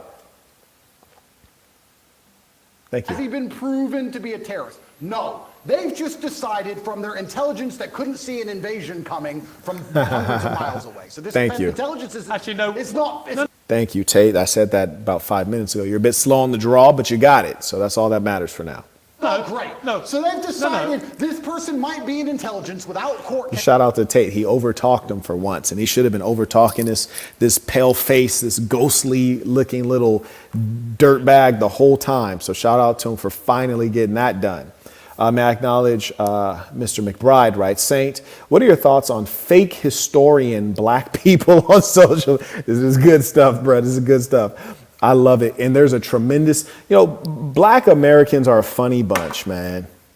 Black Americans are the most influential ethnic group ever. By most influential, I mean that they have disproportionate influence on global culture. So they're quite remarkable in many ways. Black Americans have tremendous credits to their culture in terms of inventors. You probably never hear of them because we're more concerned with Nicki Minaj. But yes, you have a number of imbeciles who are black on social media teaching fake history. So he says, Saint, what are your thoughts on fake historian black people on social media? I think that black Americans are easily fooled because they have low educational attainment. And increasingly, whites will be easily fooled because you have imbeciles. In some cases, Andrew Tate is one of them. They say things like, don't go to college. College is a scam. Well, no, that's not entirely true, actually. College has great value. That's why it's lasted the test of time. Not all degrees have value. If you take a degree in African American studies, gender studies, feminist theory, this is rubbish. But there are other degrees that are highly valuable and college is necessary. Like, for example, if you take a course, a degree in chemistry or biology, you need a lab, you need a laboratory, you need a college to do that. There are some things that you don't need college if you want to do coding boot camps. But let me point out to you that online education has much lower attainment and success rates. He writes, who say black people shouldn't support or care about Palestine because of the Arab slave trade. Well, it is true. There was an Arab slave trade. I've traveled widely. One of the places I've been to and witnessed the history of this firsthand is off the coast of, what was that, Tanzania in, what was that island? Zanzibar. You have a lot of evidence of this, and it's a real thing, but to be hung up on historical grievances just shows how petty a people are. And you find this on a collective level and also on an individual level. Collective level, you have historical grievances. Oh, you did this to my people. And then on an individual level, people can't get beyond their history. Oh, I was born poor. Well, you're an adult now. You were born poor as a child. As an adult, you don't have to be poor in the land of opportunity. It's your decision. So this is complaint. This comes from a weak people who have low integrity and a lack of character training, which is why we spread the ism. He writes, is that low IQ rhetoric in your opinion? I think worse, it's not as bad as low IQ. It's really just an issue of education, proper formal education, and also a lack of character education and family and home training, which is precisely why we have to spread the ism. And I'm creating what's called global standards in civilization. You'll see me publishing this increasingly frequently. And it teaches a number of basics, not only things like this that are core, but also don't throw garbage on the streets in the public. Don't litter, like things that you think people should understand, but you observe this happening all the time. In Europe, you'll see people smoke a cigarette and throw their cigarette right on the ground. And I think we're in a place called Germany. You're a German, you have German blood, and you disrespect this land. How dare you? I wouldn't even disrespect it. And I'm not a German. I'm a foreigner in this land, and I wouldn't disrespect this earth. So there are a lot of things that need to change, and so few things are actually attributable to low IQ. Many more is a result of not low IQ, but low culture. We have a lot of low cultures prevailing. We have Austin came in on Cash App. He says tuition, peace to the saints. Peace to the saints. Thank you, Austin. Thank you, Austin. We have Daryl said Tate should have called Piers. I don't know what that is. Shout out to Daryl. He writes, Tate should have called Piers Generic Yagoda. No clue who that is, but I'm assuming he's a dirtbag.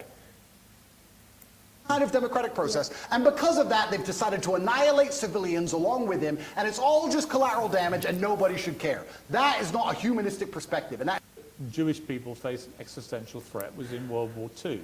Bro, why are we talking about World War II? Shout out to Christopher. He writes, haven't donated tuition in a while. I appreciate you, and thank you for supporting the work. I always remind real men that things will exist when you maintain and support them. They will cease to exist when you don't.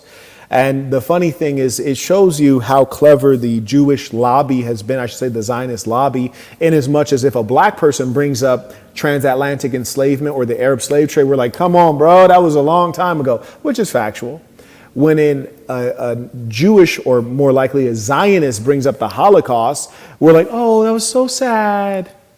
different reactions because we've been conditioned to react in a different way. We can give them sympathy endlessly. I heard it stated by a New Yorker many years ago. He said they have cornered the market on sympathy, and they have. They've tried to monopolize it. And the West, you know, the whites that once ruled the West are so brain dead now that we have a Holocaust museum in America. The Holocaust did not occur here. That was a European affair. In fact, it was a German affair mostly.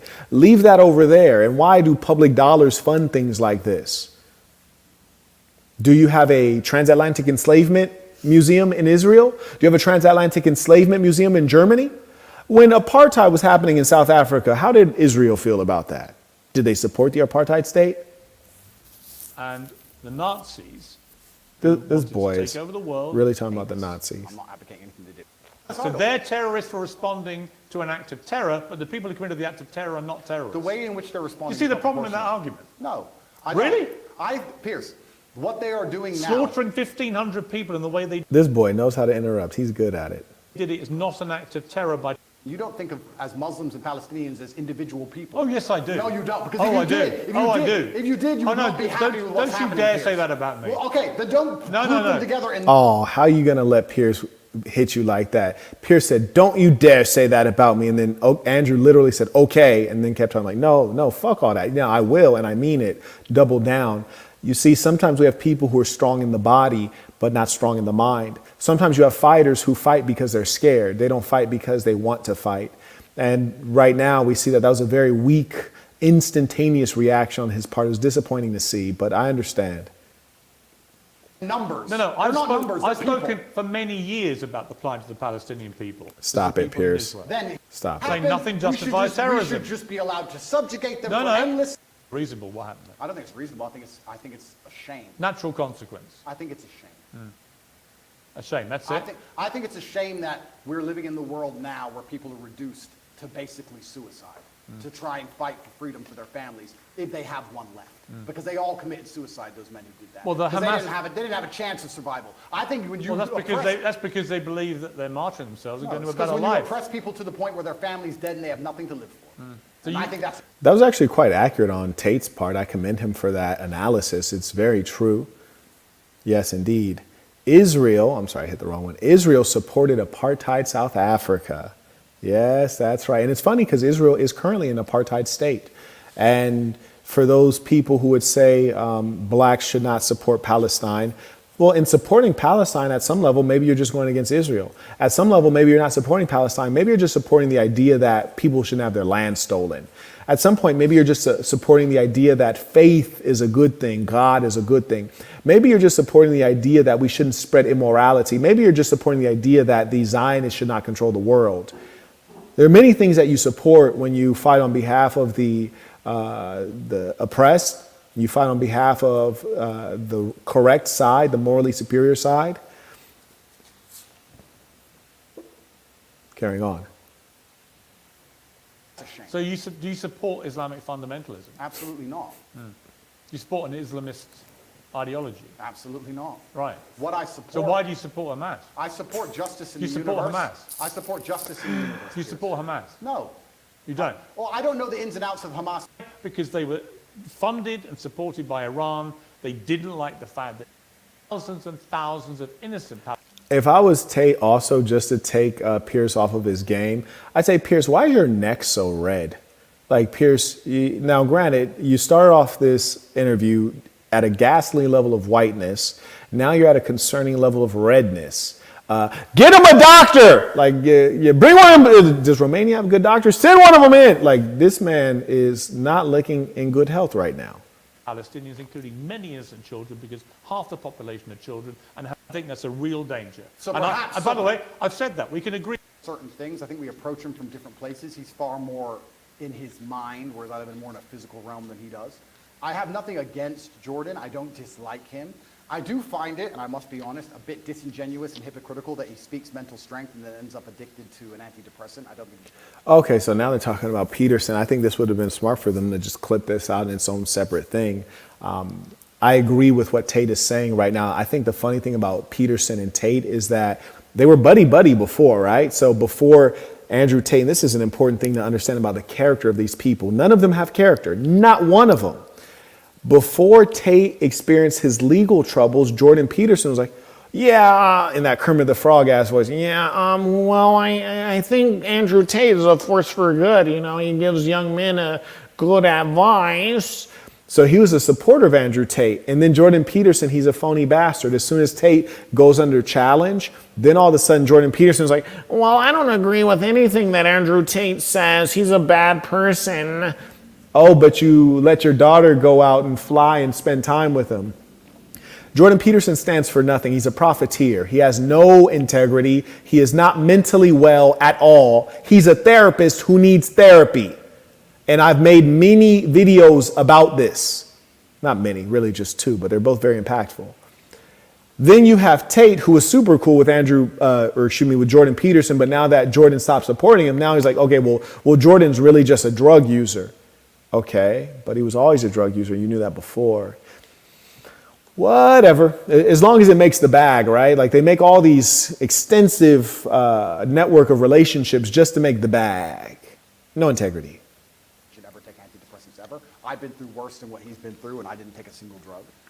However, I have nothing against the guy. He says very intelligent things, and I'd be interested to argue with him or discuss or debate with him, but I think we'd actually agree on most points, to be honest with you. I don't think he may be unhappy with somehow how I've lived my life and some things I've done, but we've already discussed the fact that I come from the lowest income area of the UK, and most people around me were selling drugs. So I'm gonna go out on a limb and say that Tate is not from the gutter. Like, I'm not buying this shit right here, man. I'm not buying this shit right here. I bet my life in my left nut. At least I didn't do that. But I think when you actually wish hell upon other human beings, Happy to be grouped with Andrew Tate. I think there are some elements about what he does that are quite reprehensible. I'm sure he has. I don't know everything he says, and he may disagree with some of my point of view. As I said, I have nothing against him.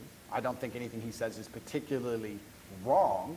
Eradicated, not negotiated with. He says on my show, I won't be lectured on morality and toughness by Andrew Tate. His great idea of toughness and morality is pimping women and bragging about it on air, and then trying to quasi-walk it back while simultaneously maintaining many of the same positions and flexing his biceps. Listen, everyone should be able to tweet whatever it is they want.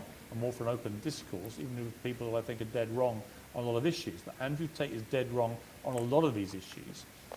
And look at Piers Morgan doing something very clever, which is Piers is like, look, bro, I don't like you, and no one likes you, Andrew. Case in point. And then he just starts reading like, I have a quote from Jordan Peterson. Do you guys respect Jordan Peterson? Great. Let you hear Jordan Peterson drag Andrew Tate through the dirt. And then he starts reading.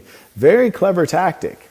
You see, average people, they follow the crowd. And what Piers Morgan is attempting to do is to establish the perspective of the crowd and say, hey, Andrew, no one likes you. No one agrees with you. Let's read something from Jordan Peterson. And mind you, I know the internet is filled with imbeciles. If you could ever follow anyone like Jordan Peterson, who has a voice like Kermit the Frog, he speaks like he's on hormone blockers. He's a guy who, just like your favorite red pillars, they look smacks. He's used surgeries to enhance his appearance like a Colombian whore. You see that he's just now coming into his own as an adult, so he's done a radical change on his style of dress, which is to say he's a phony individual. He's a therapist who also sees a therapist. He's a therapist who's hopped up on drugs. He's a therapist who's been suicidal multiple times and is often clinically depressed, but teaches you about mental toughness. Give me a break. So if anyone could follow someone like that who is so hollow and phony and will shatter upon pressure, because they're fragile. They're fragile. If you would follow him as your leader, just imagine how weak the followers are, right? Because you should be able to clearly see, like, he ain't the one. Like, this is not Morpheus, like, he is the one. Neo, you are the one. No, this is not that. Like, no, this is not that. Carrying on. Shout out to Mr. Train writes, Marquette, I lost my Patreon account and can't log back in. I made another one and don't want to be charged twice. Is there a way you can cancel my membership? Yeah, I think we can. Firstly, when you say you lost your Patreon account, do you mean you're unable to recover your password? If you'd send us a detailed email, we can figure this out for you. With both emails that he used. Yes, a detailed email clarifying the old one, the problem, why you can't recover your email or recover your password, and then the new one. Thank you. And the particularly ridiculous posturing about being yes, you're very tough when you want people to make peace with terrorists who've just murdered their children. Very, very tough. What do you say to that? So Ben is a warmonger. Ben has been wrong on basically every single issue you can name. Ben's a Zionist. Why are we even talking about that? I mean, Ben is a foreign agent. We should remove all of these persons from America. If you don't want to be an American, if you want to ally with a foreign nation more than you ally with America, if you want to send all of our tax dollars to foreign nations, when in reality, Americans could have free dental care. We could have free health care. We could have better roads. We could have a lot of things if we'd stop sinking our money into that pit called Israel. And the people like Ben Shapiro who get rich and famous on our backs and then don't care about us Americans. Ben Shapiro identifies more with a random person in Israel than he does with any American in this nation who's not Jewish. No, I won't support that. Get him up out of here. He's not one of us. He's not an American. He's a Zionist. Let him go over there. Conversation. You're this, you're that, da-da. Because he's always sitting behind his desk. He must have a booster chair, and he's always running his mouth trying to invoke violence and call for war. And I find it kind of align. We don't align on the religious sect. We don't rely on the religious points. Fine. But our overall worldviews about how society should function probably align on many of the key issues. I don't have a beef with Ben, and I don't watch his show. Tate seems to be going nice on everyone, right? Tate's a nice guy. They're like, Piers is like, Jordan Peterson said, "You's a bitch." And then Tate's like, I don't have any problem with him. Jordan Peterson's like, Piers Morgan's like, okay, Jordan Peterson says you're a bitch, but also Ben Shapiro said you're a bitch. And Tate's like, I don't have any problem with him. It's quite fascinating responses. And I have no idea what he talks about a lot of the time. But what I do know, children. Why can't we say that without being deemed some kind of terrorist sympathizer or anti-Semite? It's insanity. Trump came along and didn't start a single war. He's the only one who didn't. And they're going to come along him and make him a bad guy. When humanity of Palestinians, he says I'm a bad person for calling for peace. Well, you know why? Because he'll probably listen to this interview and say, this guy can't even describe Hamas as terrorist. I'm a peacemaker. Because I'm a humanist, I understand you can was impenetrable because we were at no genuine threat of a repeat attack. And then I would make it clear that there will be some repercussions. You'd be more like Neville Chamberlain, trying to do peace with the Nazis and Winston Churchill trying to kill them. Well, oh my goodness. That's an interesting question. He dirty for that. Not a warrior. Oh! Just imagine you have an impotent, old, pale-faced, sickly-looking, pink-neck, nervous fellow in the form of a Piers Morgan looking at a healthy, young, strong Andrew Tate telling Brody, you're an appeaser, not a warrior. If that's not a slap in the face, I don't know what is. I might have stood up, spit in his face, pulled out my wee-wee, and peed on him, because that is ultra disrespectful. I don't know if I'd have been able to let that go. I still think I'm a warrior, but I think that when you're a warrior, you have to be very capable and... No, but that's what Neville Chamberlain's view was. We should not happen, but then there's likely to be a trial. You see, if Tate was on the big homies level, he would have said, you know, it's funny you bring up Neville Chamberlain and you bring up the Nazis, because the Nazi ideology is that they are superior to all other peoples. And you know what ideology is very similar to that? Zionist ideology, Jewish ideology, which is that they are God's chosen people, which is to say that they're better than all other peoples. Very similar, isn't it? In addition, the Germans were seeking what they called Lebensraum, which is living space. They were conquering, taking other people's land and committing genocide. You know what's very similar to that is how the Zionists, under the colonial power of Britain, your homeland, they went in there to Palestine and took over other people's living space. It's very similar, isn't it? So you bring up the Nazis rightly, but the historical irony is that the Zionists of today, the Jews of today in Israel, are the Nazis of yesterday. You see, Tate can't put that together, you heard me, but the big homie would have put that together. Yes, indeed. Will determine how you spend the next 10 years of your life, almost certainly, which is the superpower is looking in the mirror and understanding everything that. So I can still say all of those things. Okay, there was a link that was sent in earlier. It's on the email that's on the bottom of the screen. It's on the email. He sent it to the email, yes. Okay, got it. His name is Dennis. It's an unopened email. Okay, I see it here.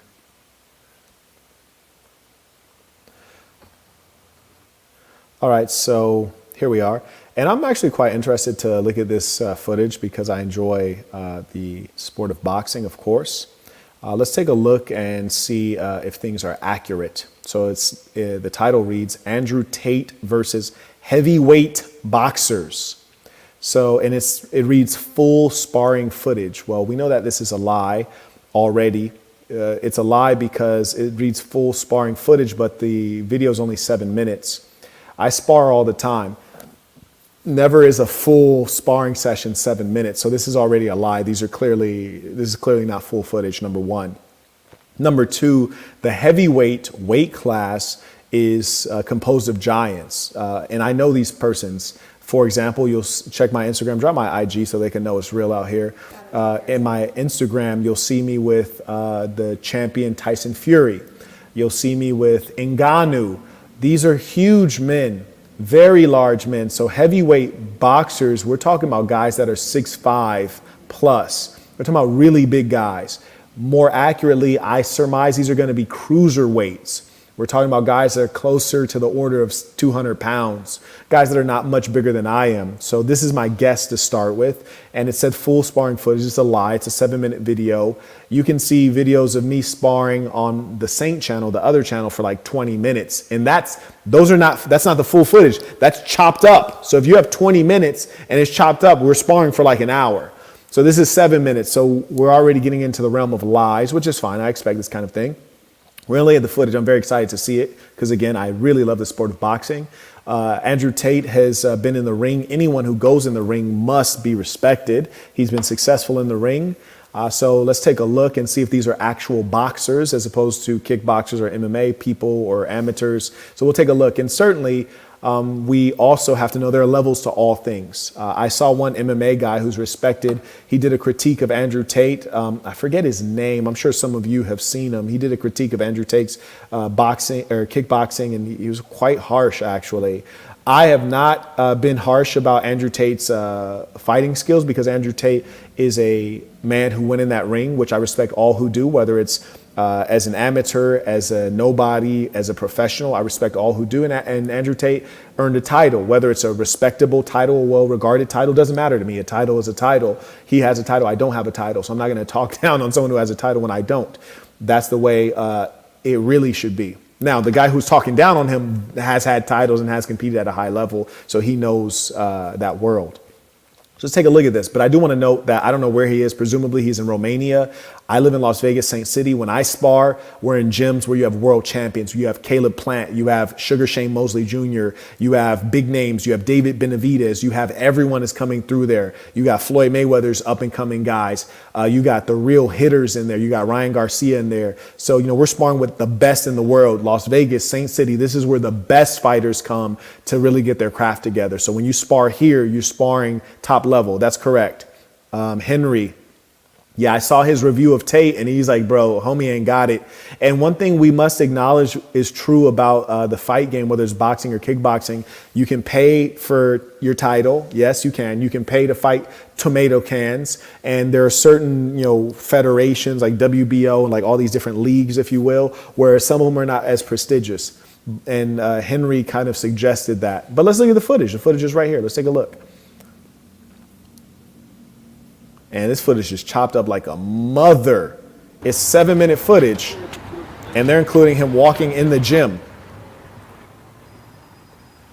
I used to have a fast left leg. I used to get that for a long time. I always side note, I always hate when people kick the goddamn heavy bag. Like, I hate being in a gym with MMA guys. I just want real boxers in there.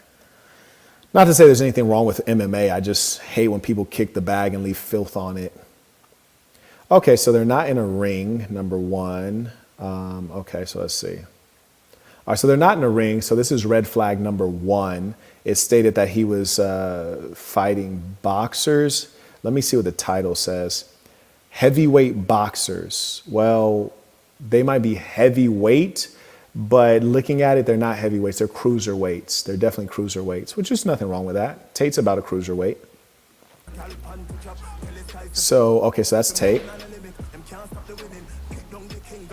Shout out to Tate walking like that. I'm going to just rewind so y'all niggas can see the way this ball is walking. There's this Tate impersonator that looks like him and does some effeminate dances. Tate actually looks like the impersonator right now by the way he's walking. Shout out. Hey, check this out. This is good. Why is he walking like that? Oh, this is good. So this guy who's hitting the bag, I don't know if he's one of the guys Tate is going to spar with. This guy knows nothing about boxing. He looks extremely frail and unathletic. So if he gets in there, I mean, it's pathetic. It's child's play. Like, he clearly is an amateur because he shoots his jab and then he drops it low. This is clearly an indication of someone who's newer or lacks significant fundamentals. Terrible. Utterly terrible. Okay, so here we go. They're not in a boxing ring. So that's red flag number one. They're not wearing headgear. So it suggests that this is not really something that's serious. Real boxers, even pros, when they spar, they're going to wear headgear because it prevents cuts. It's not to stop impact, it's to prevent the cuts.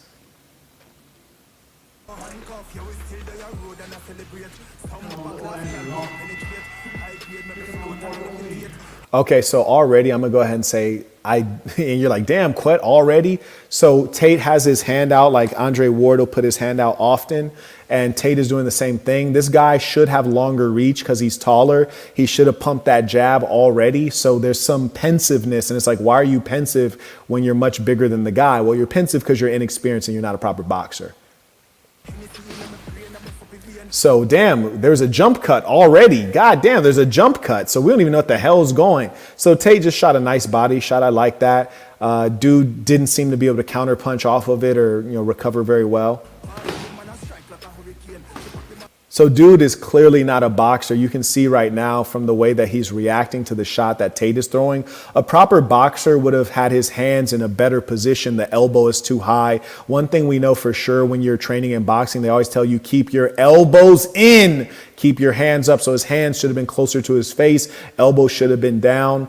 It would have made that hole a little smaller. Tate would have probably still landed, but Tate wouldn't have been able to follow up with the two, which is to say the right cross, which looks like it's set up right now and can take the right cross to the face. Oh, this guy's pathetic. He's big and he's taking a nice little stiff body shot and he seems off balance. This guy's certainly not a boxer. I could easily give this guy crazy work while being both smaller probably than both of these guys.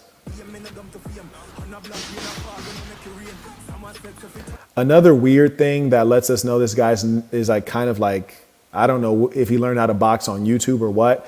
You see, the problem is that he's trying to be in a Philly shell, which is more of a means of fighting that black fighters use. And boxing training is very racialized. This is the sport, and there's certain, ethnic heritages and boxing styles that are typical of certain cultures. And fighting in a Philly shell is a rhythm-based, fast twitch, defensive style that is not typical of anyone except black fighters. And certainly there's no way in hell you're in Eastern Europe and someone has been able to properly train you on a Philly shell. It's just not possible. Mark, this is the one that sends you the beats. Okay, shout out to Mark. He said, eyes red, overtime definitely, respect. Appreciate you. And then we have Jay Gustavo said, token of appreciation for your insightfulness. Shout out to Jay supporting the work. And on PayPal, we have Major Magnet Soul said, tuition. These guys need the sass and mouth guard for that saintly protection. Peace to the saints. Peace to the saints. Drop that link in the chat for them. Drop that sass and mouth guard in the chat so they can go get their work. So right here, I don't know why they're filming the footwork. Neither of these guys have excellent footwork. And, I find it funny that Tate is sparring barefoot, but this is MMA guy stuff. This is like the other combat sports. This is non-boxing stuff. You'll never see a boxer without shoes. You're going to get your feet tied up. When you're boxing guys who have, real footwork, they're pivoting, they're turning out. There's a lot of opportunity to get your feet crossed up. You don't want someone to step on your foot and twist that skin off.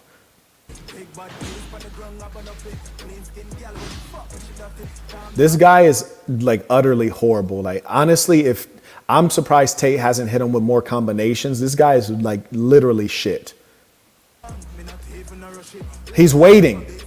See, like this guy's he's scared, and I understand that. There's nothing wrong with being scared, but he's fighting scared. He does not know how to use the Philly shell. He saw it on television, but he doesn't inhabit it. He's not been trained on it. He doesn't know how to properly fight in the Philly shell because right now he's leaning back. His right hand should have been up here to cover his fucking chin, which it's not. So he doesn't know how to defend from the Philly shell. And more importantly, he does not even know how to attack from the Philly shell. The Philly shell is for counterpunchers, people who are immobile and or want to be counterpunchers, or if you're tired, you can fight out of the Philly shell. The Philly shell requires that you be extremely accurate and extraordinarily quick and have impeccable timing. Impeccable timing. This guy has none of the above. He's slow. He doesn't know how to use the Philly shell to defend. He doesn't have the timing to counterpunch because he doesn't have experience. He's not a real boxer. Like, this is some random tomato can. Have we even seen him throw a punch?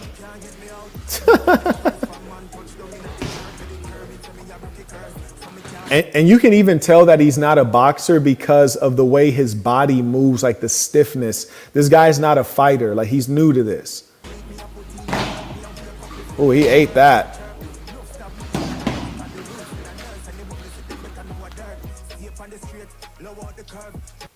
Oh, now this is not boxer shit. You will never see a fighter of any kind, especially not a boxer, in this physical position. Number one, it's dangerous. Number one rule, protect yourself at all times. It's just dangerous. Number two, fighters, you're not trained to show weakness. What is this? What happened to you? This guy's Ryan Garcia, one of these chumps. Now, this is pathetic. This guy's not a boxer. And I want to just admittedly, I want to say this because it's just the truth. You never one time see Andrew Tate boxing a boxer. I've never seen it one time. You never see Andrew Tate boxing anyone that's the same size and can fight. It's either a guy who's this size but has no fighting experience whatsoever, or it's a guy who's much smaller and has had a little bit of experience. And I'm not saying that to knock Tate. I'm just saying that's just an observation of fact. Doesn't take away from Tate having a title, being in the ring, and consistently fighting. I think those are all good things. And if I was Tate, maybe I wouldn't want to fight competitively either. I don't want to ruin my reputation. I don't want to get marked up before I go on camera. I get that. Totally get that. Look at this imbecile, writes, Ryan Garcia would give you the business. Stop it. You're broke and you're a loser and you're gone. And shout out to Ryan Garcia.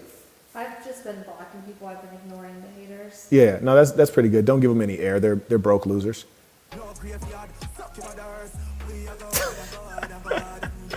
No, that was pathetic. This guy's definitely not a boxer. Just no way in hell. Okay, who else? Now, this guy's much smaller than Tate. This guy right here is just a lot smaller than Tate, which doesn't mean he can't win. It's just that when you have that big of a size difference, you need tremendous skill.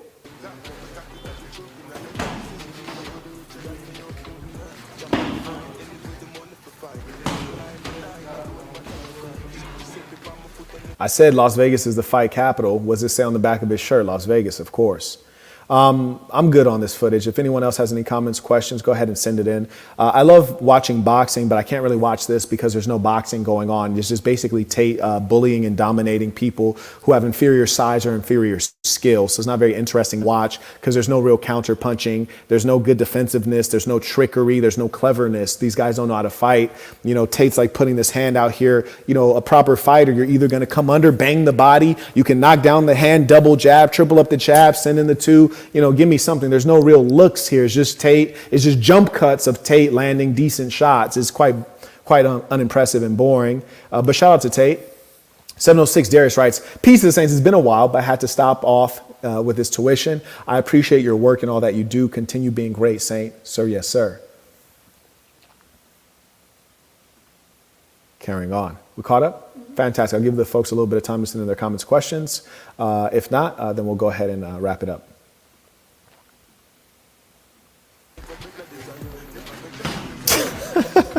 It's terrible.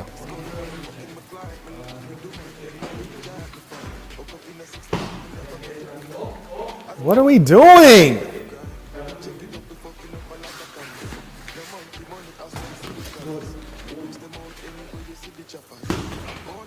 Yeah, so what, I don't know, these guys like watch a lot of YouTube clearly. Like some of them try to fight like Tyson, some of them try to fight like Floyd, but you could tell they've not trained in those styles. And more importantly, when they're in fighting, when they're in close, you don't see any of them try to get off some combinations. None of them try to bang the body. It's very amateurish. You know, amateurs, they always headhunt. That's you're always head hunting when you're an amateur. When you're a nice, relaxed, seasoned guy, you know how to bang the body. You know that body's not going anywhere. And not only are they head hunting, they're inaccurate. And Tate has terrible head movement, terrible footwork, which you don't expect him to have good head movement or footwork. He's not a boxer. And even with that, they're not hitting him. And he'll even lean back like Ali, and he doesn't have Ali feet or speed or counter punching or timing. And if a simple double jab to the face is going to catch him, maybe a triple jab, maybe you feint up top and bang his body. Tate does not have good defense at all. Like, for example, if Tate were to go in the ring on a serious bout with Jake Paul, my money's on Jake Paul all day. Yeah, hey, go to the bank, bring a truckload of money. My money's on Jake Paul all day because Tate's boxing skills are not very good. And who says they should be? I mean, he's a kickboxer, not a boxer. Shout out to Juan. He writes, "Peace to the Saints. First time sending tuition. Discovered you on F&F. Been watching you ever since.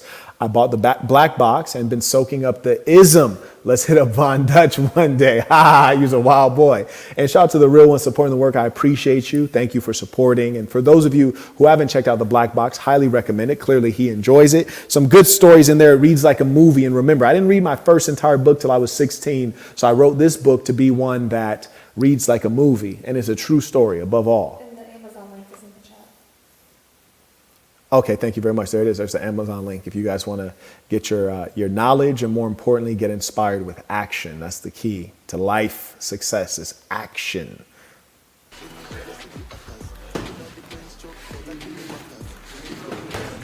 See, like that was ridiculous. This motherfucker just threw a Superman punch, like a jump punch. That's some MMA stuff. That's not boxing stuff. Look at this. Like this is how these are not boxers because a boxer is never going to leave his feet. This is out of, no one would ever do this. Look at this. He throws a right hand and jumps when he throws the right hand. Look at this. Like that's ridiculous. You saw that? No, look at this. Baller alert. Second baller that came through, huh? This is times 2. Times 2. Double baller alert. Shout out to Ricky. Ricky Skills writes, "Peace to the Saints, wishing you and Bridget the best from Ricky and Raven." He changed his name. Tuition. This is the Ricky from the conference. He used to have a different name on. Oh, really? Oh, yes, we did. It's a beautiful thing. Peace to the Saints. And see, you know, on our side, it's always nice to know who's supporting because we've actually met these guys. They've been to conferences. In many cases, we met their lady as well. So it's a real pleasure. It's good to see you again, Saint. Yes, indeed.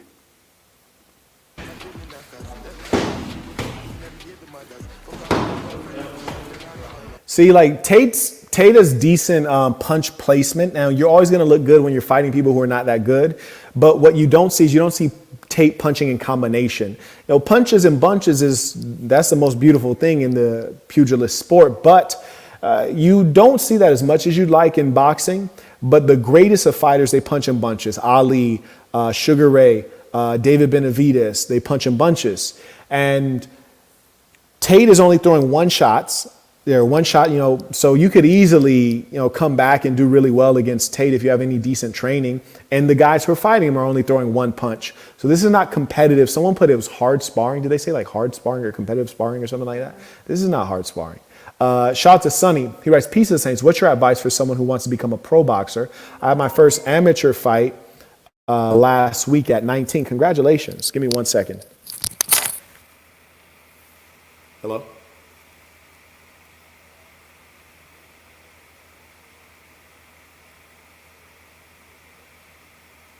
No, unfortunately, no one is available to receive the package of that property right now. All right, question for you. Are you able to deliver it to the locker inside of the main area? There's like a locker for Amazon packages.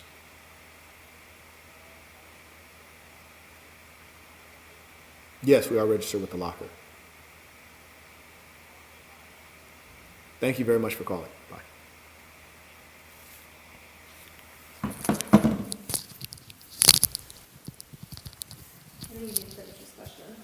Oh yeah, so Sonny, number one, congratulations on having your first amateur bout. I advise you to get a good coach who really cares about you and believes in you, and also to fight often. And make sure that when he's matching those bouts for your amateur career, that you're being matched with people who are sub-novice, novice, and at your level have comparable amount of bouts, have comparable, background. Because in the sport of boxing, You'll have some kids who've been boxing since they were 8 years old. You know, these are not the guys you want to be fighting in the amateurs. So make sure that you're getting properly matched. And so that's number one, good coach who cares about you. Number two, selecting your amateur bouts appropriately. And then number three, making sure you're in excellent cardio. And then remembering that boxing is a business and you're going to be most successful if you can, promote yourself. It's a business. Wishing you much success. Keep us updated. We'd love to hear it.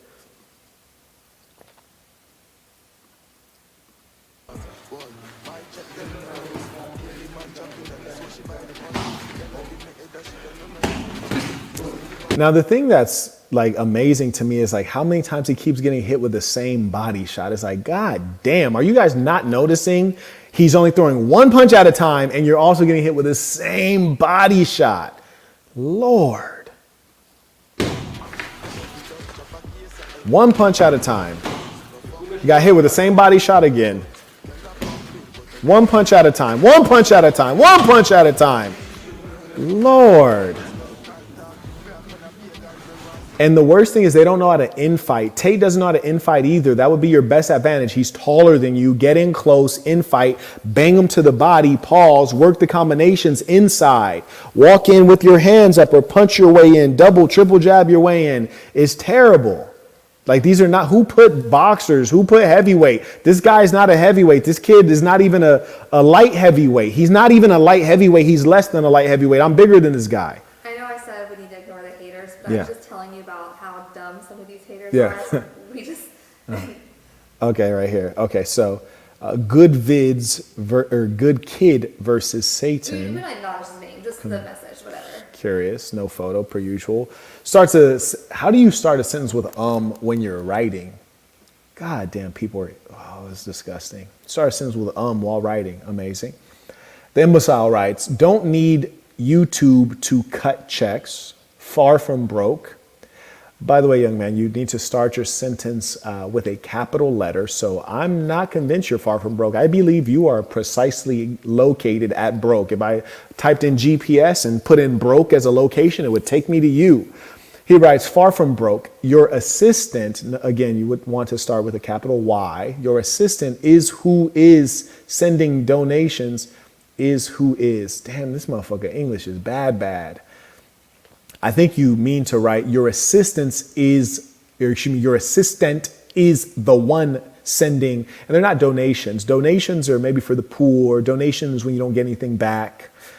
He writes, your assistant is the one sending donations to make it look like y'all popping. This must be an N-word hard R based on the lack of English skills. Very sad. These N-words are terrible, honestly. We need to get rid of them. Y'all popping. Y'all popping. I don't need to be popping. I have a great life. I have a $500,000 worth of cars at this one property, and you heard me get a phone call talking about a different property.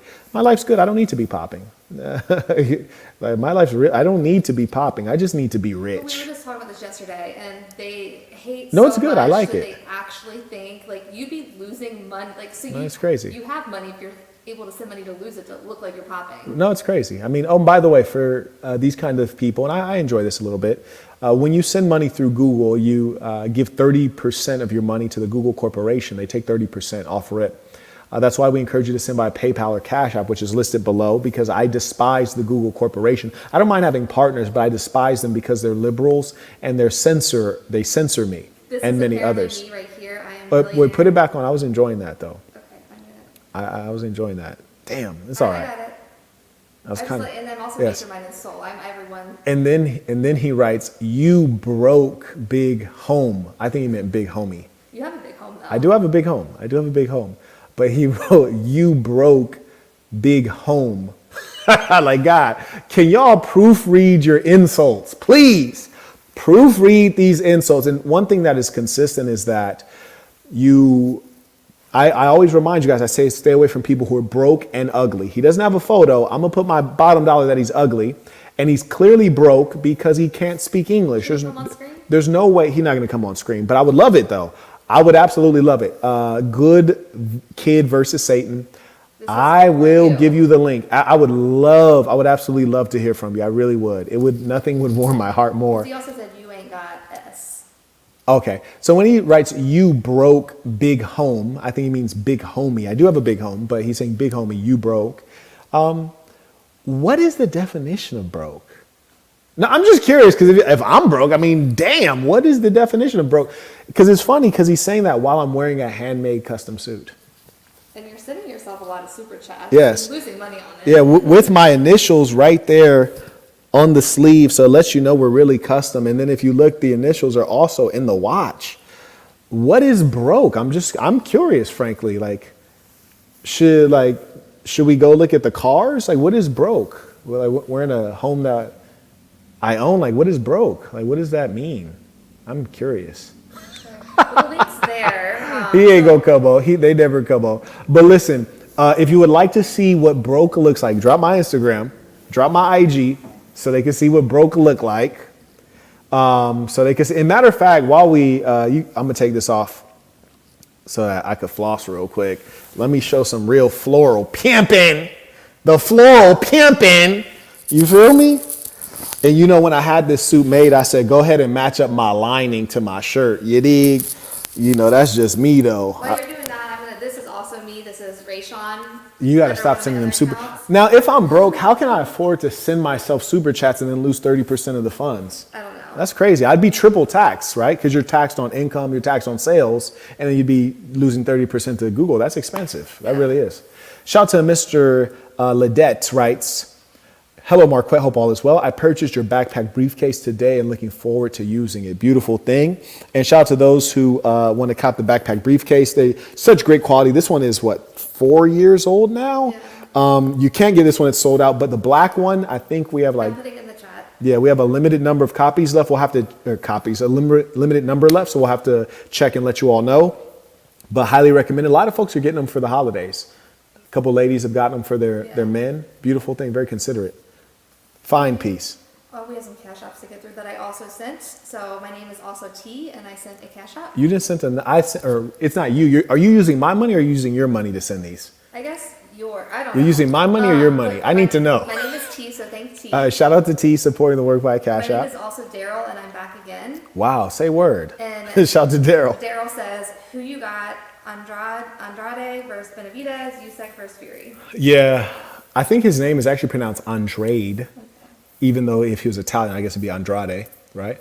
Or if he was Caucasian. But anyways, I got Benavidez. I'm going to check out some more of his footage, but I looked at a little bit of it today.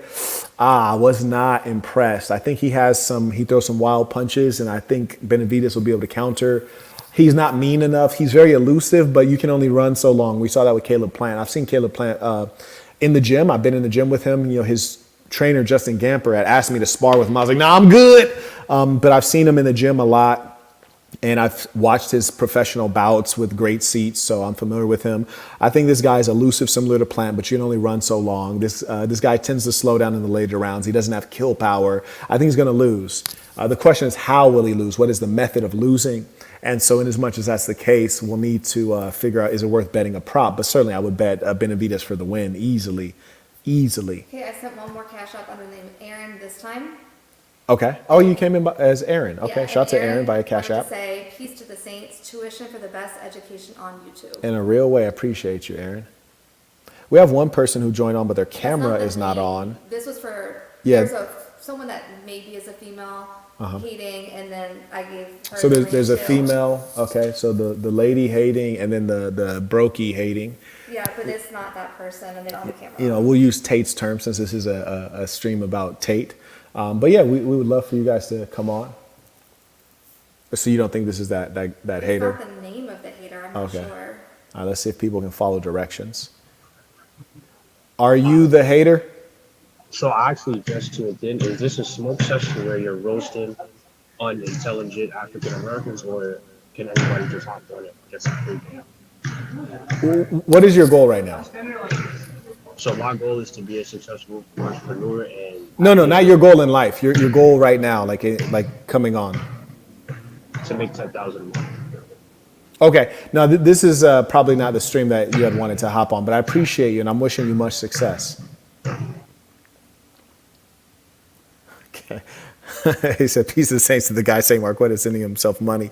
That's also me, know. But low key though, if I was, I'd have to be really wealthy and really crazy at the same time. That's insane. I just really wish dude would come on and explain to me what broke Sometimes at the is. end of the stream, you're like, wow, Bridget, you sent too much of my money to Right, me. I know, right? It's crazy. You go a little too hard on some streams. That's crazy. But why won't they ever come on? I wanted to have some fun. I wanted to enjoy myself. Sure. We have Melvin is back. Shout out to again. Melvin. It says, peace to the saints. When the hate shows up, the saints will too. In a real way. In a real way. And listen, man, just some high-level playerism. I had them make me custom buttons for this joint. You dig? Generally, when you have a suit made or you have a shirt made, you know, you use standard buttons. I said, make me some buttons. So they wrap the buttons in the material of the shirt, man. It's serious high-level playerism right here. You don't understand. I had them do the same thing for the jacket. I said, wrap the buttons in the material, man. I want to look right. And then I said, take my shirt. Because usually what clothiers like to do is they like to take the lining material and then make a pocket square. I said, nah, take the shirt and make that the pocket square. They're like, sir, yes, sir, sir, yes, sir. And I was like, and then make me 5 more suits, man. It's, man, if I'm broke, Lord, we live in a dark world. We live in a real dark world. But I had to show the floral pimp and let me unbutton it. You know, get relaxed. Billionaire actually said, like, I was going to send in a super chat asking to see the shirt, but I thought that looked sus. Right. No, the sus is extraordinarily, the shirt is extraordinarily player. I couldn't hate that because when you see me, and I tell everybody, take a good look. Yeah, ladies and gentlemen, take a good look when you see me out in the world because you will never see anything like this again in your life. Never. You have to watch a movie to see something on this level. You saw Andrew Tate. He was wearing that fast fashion like Zara blazer. Fantastic. No disrespect to him, but ain't nobody on this level. No sirree, Bob. This is custom, one of one, none before none to come. Serious playerism. Real serious. So Ricky came in with $100 on Super Chat Word. earlier. Okay. Now he came in on Cash App. Okay. Disguises me. $50. Baller alert. It said, Shout out to my Ricky. apologies for the grammar. No more GGL. What's that? No more GGL. Okay. Shout out to Ricky. Appreciate you. Okay. Shout out to, did you get this one by Billionaire? Not yet. Okay, he writes, hello, everyone. This is Marquette. Love it. He writes, hello, everyone. This is Marquette. I have the ability to send super chats while looking away from the screen and with my hands up. Superpowers. I am powerful out here, though. Like, you know you're a powerful man when people are, like, thinking that anything is possible. Like, I can do anything. I kind of like that. It's a beautiful thing. Yes. And we have, this is a different Melvin came in on Cash App. Wait, hold on. We have 2 Melvins. Hold on 1 second. This kid writes, my drip is that level, all due respect. No, it's impossible because your money's not this level. Okay. Have you ever heard of this guy? It's okay. No, I need to see. I've never heard of this guy. Have you ever heard of him? There's only like 4 real ballers that come in consistently with baller alerts. So I'm like, this motherfucker balling. Yeah. Like Joshua is balling. Ricky every time Ricky balling. See, your drip is not on this level. No one's drip is on this level. There's no one that has drip on this level. If they got the style, they ain't got the money. If they got the money, they ain't got the style. No, I don't want to hear no nonsense. Yeah, no, I don't want to hear the nonsense. I don't want to hear I do not. My shit is going up in museums when I'm done. When I die, they're going to put my shit in museums. What is he talking about? Come on, camera. Drop the link again. This ball crazy. My drip is that level, all due respect. Nigga, respect yourself and start telling the truth to yourself. The one that thinks you're sending fake super chats is still chatting in the chat, but won't come on camera. Right? It's crazy. They be terrified of me. Shout out to Tony. He writes, we all know what broke is in a real way. But what would you consider rich and wealthy?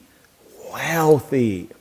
To you, is it a specific number? Definitely not, because you could have 30 million and then it gets seized. You have 30 million, it gets frozen. You could have all kinds of curious things. Hell, you could have 80 million in the stock market and it go down to 10 million overnight.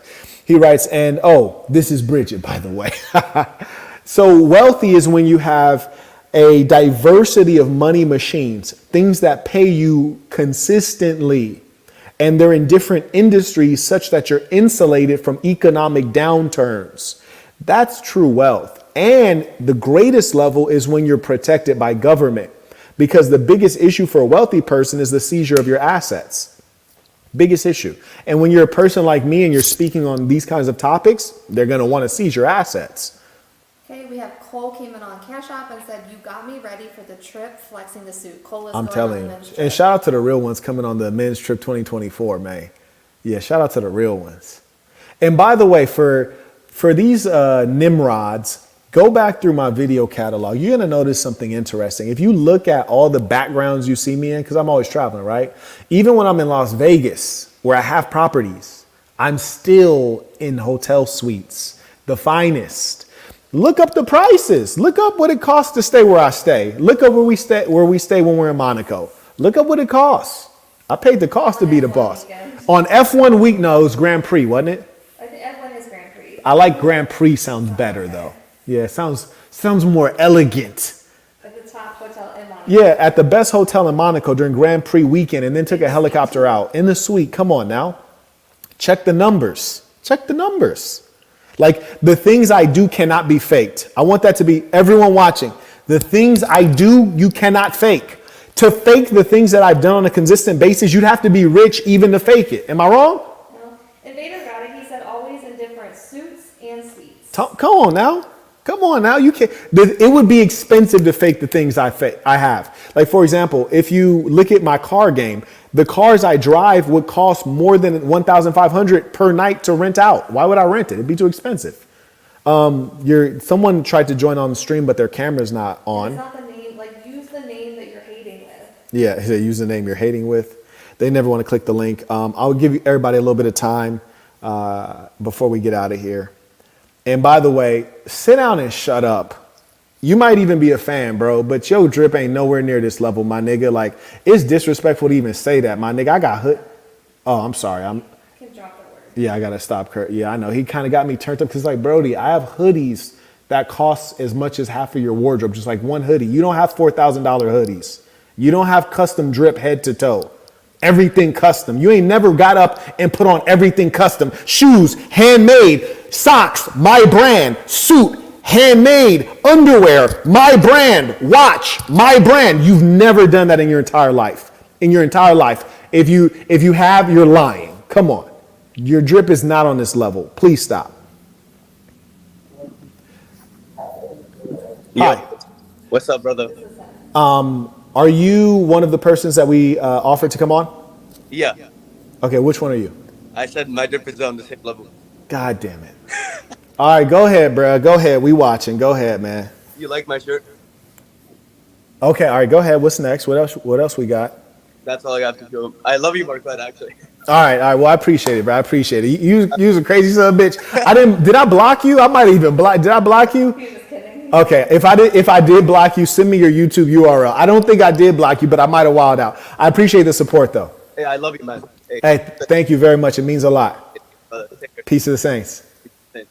Bye-bye. I knew it either had to be a joke or bro had to be crazy as hell. I was ready for the drip off, though. I was ready for the drip off, and I ain't even got my whole closet here. You hear me? If the drip off got crazy, I would have had to take the live stream, hop in the back of the Maybach, and I'm like, Marquette, how do you keep the live stream going while you're in the back of the Maybach? The Maybach has Wi-Fi like Starbucks. So we'd have just drove all the way to the other property. I went to my other closet for the drip off if we needed to go there. Because it's that serious. I don't play with my drip. Saints, it's been a pleasure to have this time to fellowship with you all. I enjoyed myself, had a good time. I hope you all had a good time. We got a little bit lit. You're right, my drip is still going and he's sick out here. We had a good time. It's been truly a pleasure. And I hope that you all realize that maybe when I'm online, if someone comes on hating, obviously the last guy was teasing, but if someone comes on hating, I'll engage them. But it's for a purpose. If it was in real life, I'd just walk by and like smirk at them as like I walk to my chauffeured car. But here I got time, I'll play around. But don't give energy to negativity or to foolishness. Make sure you tune in this Sunday, every Sunday online, 1 p.m. Sunday service. And for those of you who are members, you can come in person at no cost, show up in studio. And there were people from out of state. Yeah, people came from out of state, multiple people, 12 o'clock on time. Levon writes, peace to the saints, new to the channel, salute to the big homie, truly appreciate it. Thank you for the support. Caught up? Yeah. Fantastic. Until next time. But let us end this with our tradition, the Creed of the Assassin. Repeat after me with full conviction, knowing this is true of you. The creed of the assassin. I'm going to be who I truly am because I am remarkable, and I'm going to strive every moment to show the greatest part of who I am. Until next time, peace to the saints.